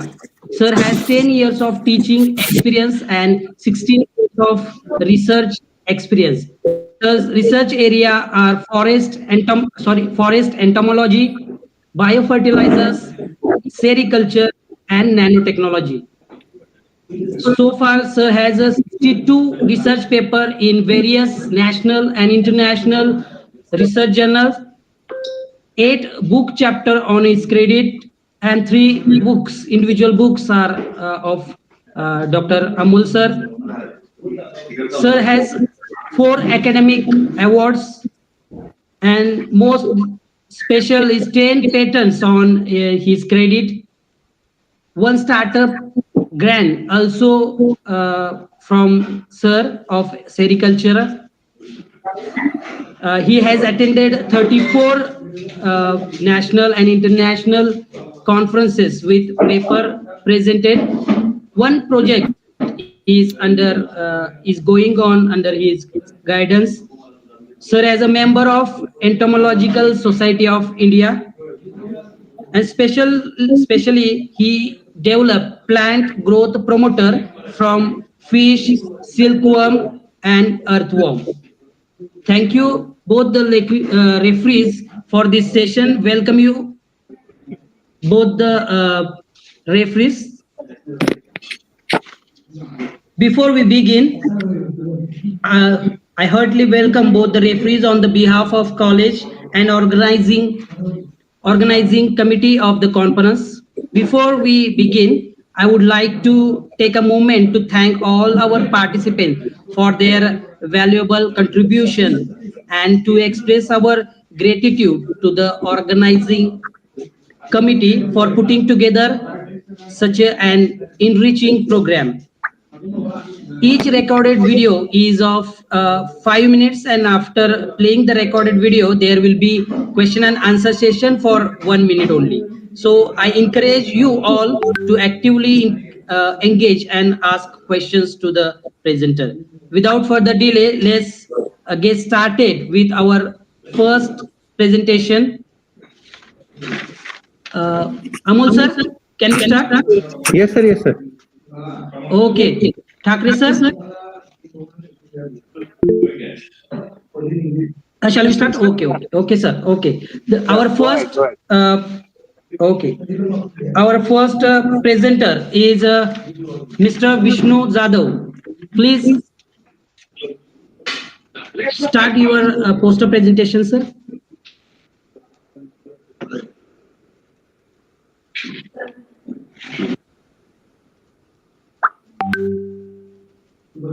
There is only 5 minutes for your poster as well as oral presentation. Only 5 minutes. Vishnu sir, please.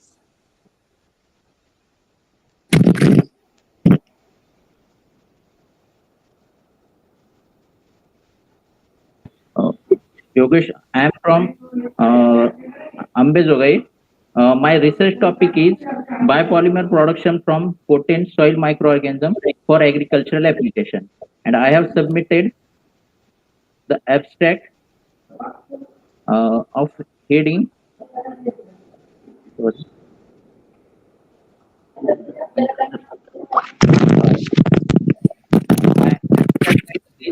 Efficacy of Pseudomonas aeruginosa biopolymer production for agricultural application. Actually,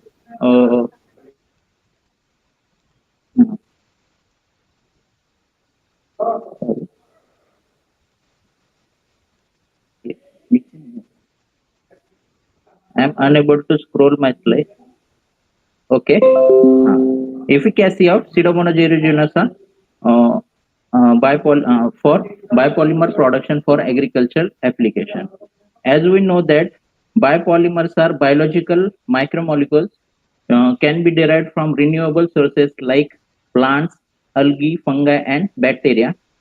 Biopolymers of bacterial origin with vast range of advantage, that is biodegradability and eco-friendly manufacturing processes, are one of the alternative for a more sustainable development. Exopolysaccharide biopolymer flocculants are flocculating substances consisting of polysaccharides, proteins, and lipids which are secreted in the culture broth by many microorganisms. Apart from the plant origin, which have attracted attention owing the simplicity of scale-up of processes.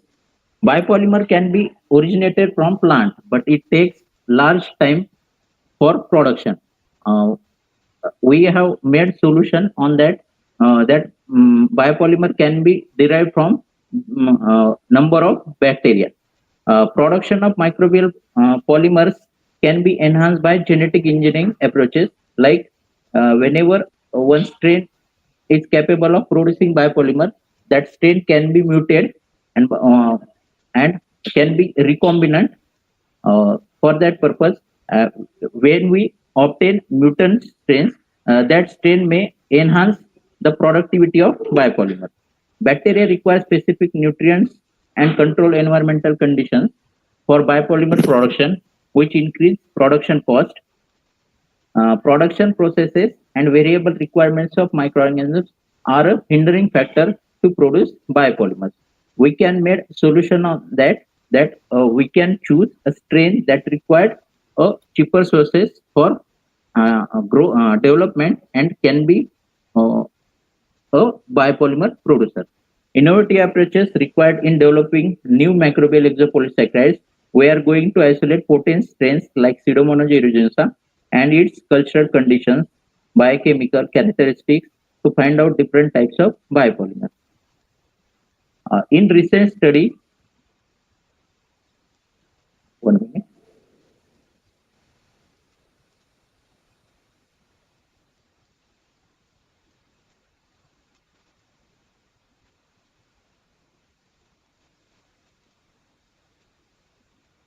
Sorry.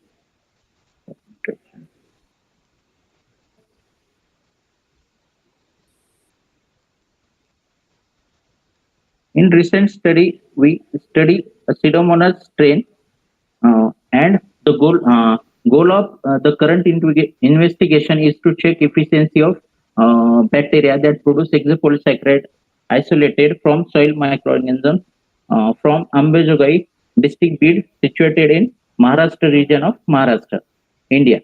Two methods such as gravimetric analysis of exopolysaccharide dry weight and quantification of dry weight is studied for total carbohydrate content produced during fermentation using phenol sulfuric acid technique, that is counted. Two benchmarks were used to screen the exopolysaccharide producing capacities of chosen isolates. Post preliminary screening by selecting thick Ropi-like colony formers on agar medium, and results showed that 13 distinct colonies were marked to manufacture exopolysaccharides. Tentative identification of these isolates was based on morphological and biochemical tests. Apart from 13 distinct colonies, 3 isolates that name VJ001, VJ003, and VJ010 were identified through secondary screening as the most effective exopolysaccharide producer. that give 1.46 milligram per liter of total dry weight of biopolymer. This was in comparison to the bacterial colonies that were also isolated. Out of this green isolate, VJ003 was the isolate which has highest exopolysaccharide producer, and that isolated bacteria was identified by using 16S rRNA gene sequencing and phylogeny study as Pseudomonas aeruginosa.